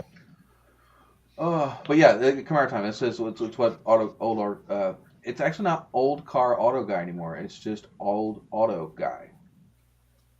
No, old car guy. I think old car guy. Yeah, I think that's what it is. Yeah. I think He dropped the cut auto. one of the numbers out of one of the words out of it, made it simpler, which is actually pretty smart. Made it easier to say and easier to remember. Just like, Camaro time, it's pretty damn freaking simple to remember that name. I mean, that's freaking ingenious. But yeah, I mean, that's exactly it. He's going. The cars are going for the garbage anyway. Any money that you can make off of them before then is just money. It's potential reached. It just does. It just makes sense. Camaro time, you want to buy another Camaro? All the big guys do it. Camera gear, lights, room in the house, cars, mods, etc. Yeah, and it does make sense, but you can't be doing that. You can't be claiming everything when you don't make a whole lot, because then they get suspicious and start sniffing. Well, I got so many write-offs some other businesses anyway. It just doesn't matter. Yeah, I just keep forgetting to do that. I mean, technically, I can make this whole computer a write-off, but Yeah, you definitely can. Yeah. Especially if you didn't make over a certain amount of money last year with YouTube, then you could just, it'd be easy for you. I can't say how much I made on here. That's fine. As long as it's under 25,000, you could easily write that off and actually get money back. So. Yeah. Camaro time says on unemployment, his wife would kill him. Yeah, I could probably see that he would be. It would no longer need to be named Camaro time. It would be coffin time. Mm-hmm. If he even got that lucky, it just might be shallow grave time. Dumped in the river out back. With concrete shoes. Not even. Sounds like you just need to keep making more videos and get a couple thousand more subs. Have to show a profit of 3 of 5 years. Yeah, I mean, technically, I don't think I'm profiting anything. I mean, the money that I make ends up getting dumped back into it somewhere. Right. Especially when you got to think about it, like all that camera stuff that I bought a couple years ago that I lost. I wasn't even making much of anything back when I bought that stuff. It would have taken me probably till now to pay that stuff off. Yeah. Well, when YouTube sends you your 1099 or 1099 MC or whatever it may be, that will be showing your profit. So there you go. Yeah, you just got to remember that I pay Epidemic Sound and TubeBuddy and Streamlabs. And, right. So all that would be a write-off. And then you got DaVinci Resolve. Oh no, I don't pay for DaVinci Resolve. At least not the version that I have. But yeah, all the computer parts that are sitting in this thing. I just bought that camera stand when I was down in Boston, because I didn't have this one that's sitting over here. Yeah, I had to go out and go buy a camera stand like Sunday afternoon, because it's like, oh wait, I brought my webcam, but I have nothing to put my webcam on. Mm-hmm. He says he couldn't get another Camaro. Well, I just bought a Camaro, another one I should say, because it's like my 5th one. But I should, it's a piece of junk. I should like blow it up or something, or like maybe drop a Ford engine in or something, really pissing people off. Yeah, well, hey, that's what you got to do. I mean, that's like me.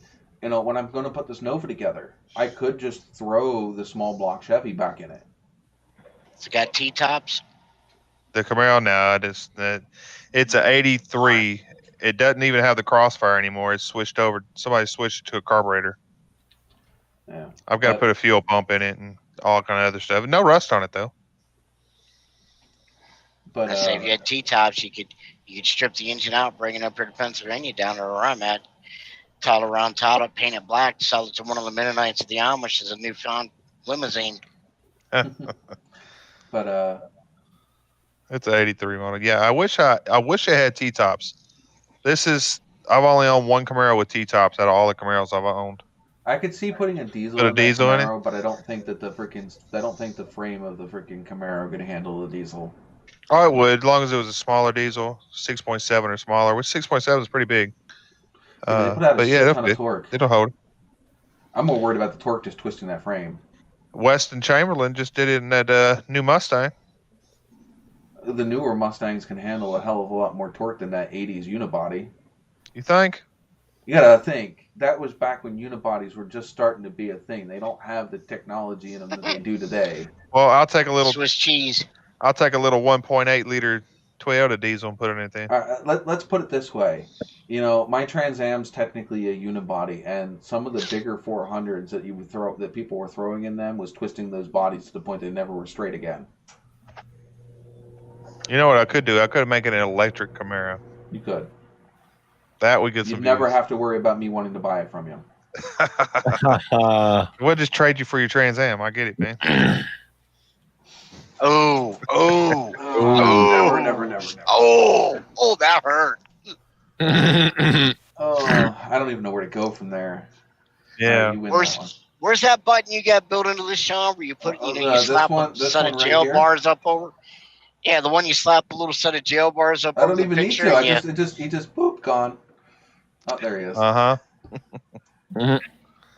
Or we could just make. Yeah, it you so that know where we you can't know talk you anymore. mute We'll just do his that. mic and put a little set of jail bars up over his face. Like, yeah, he's in chat jail. I don't have that. Well, I don't have that good. I've got it though in some kind of electric talking to some of the chat. Have to. Are you done You now? spent an hour and a half talking about computers. Wasn't there no electric at that? Yeah. Yeah, but see, unfortunately, that's a necessary evil to bring us the horsepower. Well, I don't know much about electric cars. I do know about diesel, so that's what my ASC certifications are in. Yeah. So, I mean, like I said, it's the reason why I'm going away from the small block Chevy and the Nova and going with something that's more, not particularly LS, but going with a more modern engine combo because, again, I still need to make content that people are going to watch, and I also still have to make myself happy at the end of the day as well. And so, no, I don't want to just go throw in a little tiny, 4.8 or whatever LS. If I'm going to throw something in it modern, it's going to be something that I want to be in it. But it doesn't mean that I can't do something like that. electric Camaro is blasphemy. It belongs in a Ford. Unfortunately, there's going to be either an electric Camaro or no Camaro in the near future, so we know that rating's on the wall as well. We'll see.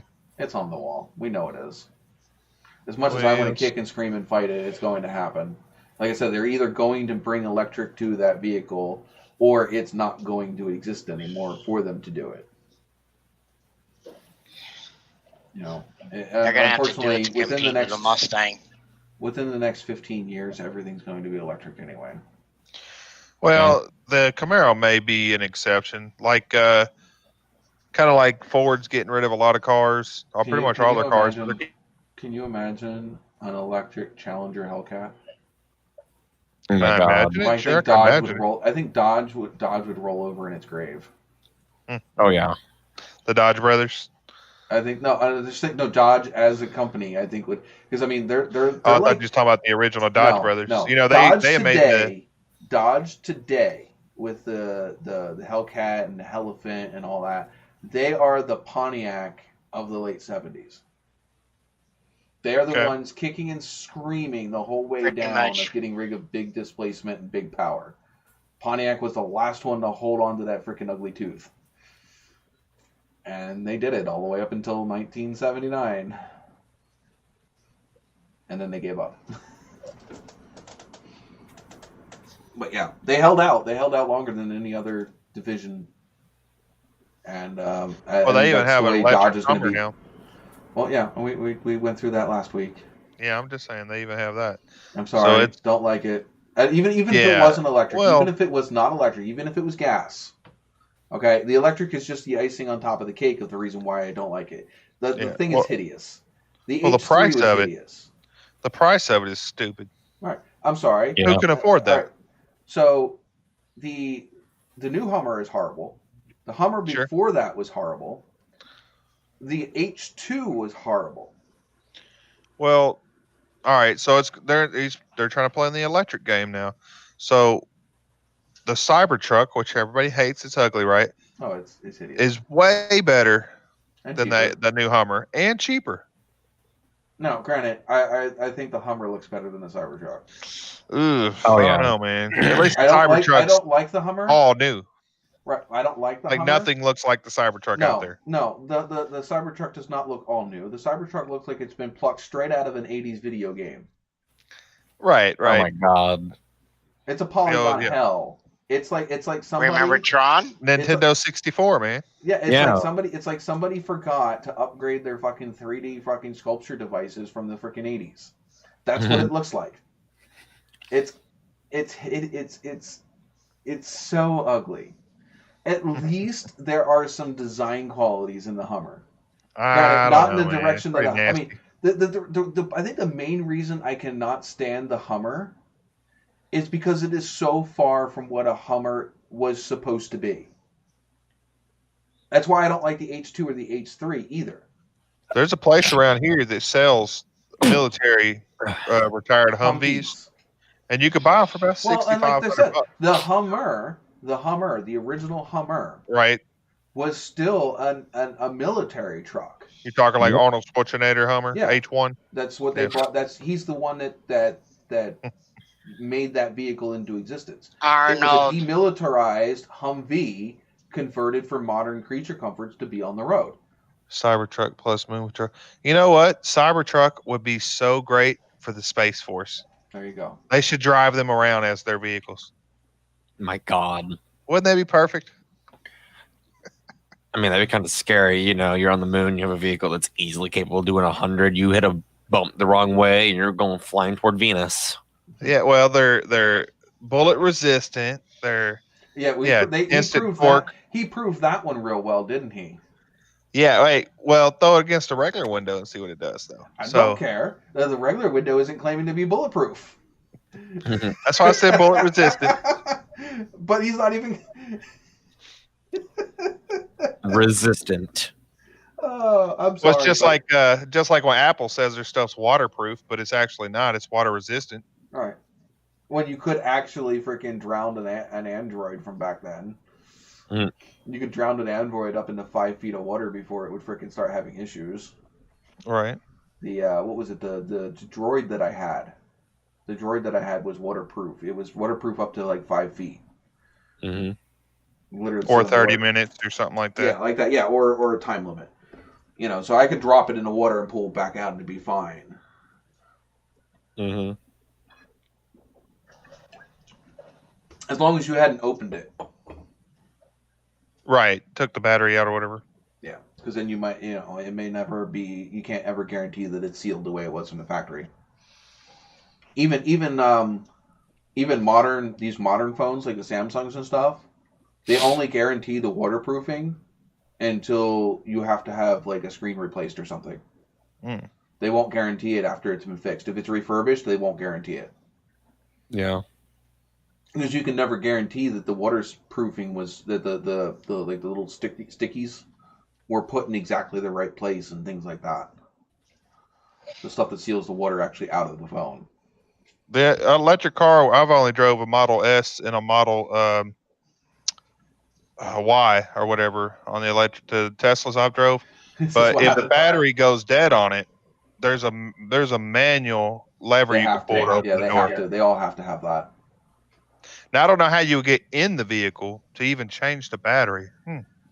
Oh yeah, because the doors got that stupid. The doors have to pop out when you walk up. Yeah. Well, the battery's underneath, so I guess really what you'd have to call Tesla service or something. I don't know. You'd have to have it towed in, or pretty much be worthless then. If the battery was so dead, it wouldn't even open. So, come on, pilot. Oh my god. I'm sure at her age, yeah, she is. Oh my god. Unless he's got one of them new models. Yeah, the new models. You know, here not so long back, he was talking about a trade-in model. Out of college.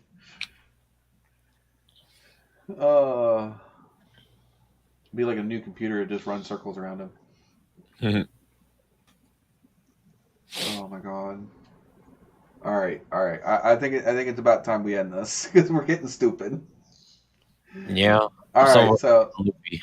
we'll see you guys next week, same time, same You place. know, What's his up, wife's guys? pregnant resistant. Is it her or is it really him? Ooh. Ooh. All right. On that note, that's a really sour note to leave this on. But on that note, we will catch you guys next week, 9 p.m. Sunday evening. And if you stop it a little bit early, you can hear some really nice sounds coming from a V8. But anyway, so I'll catch you guys later, and I'll let these other guys say goodnight to you as well, and then we will be off. See ya. All right, guys, take it easy. Chubb Beller Group will catch you on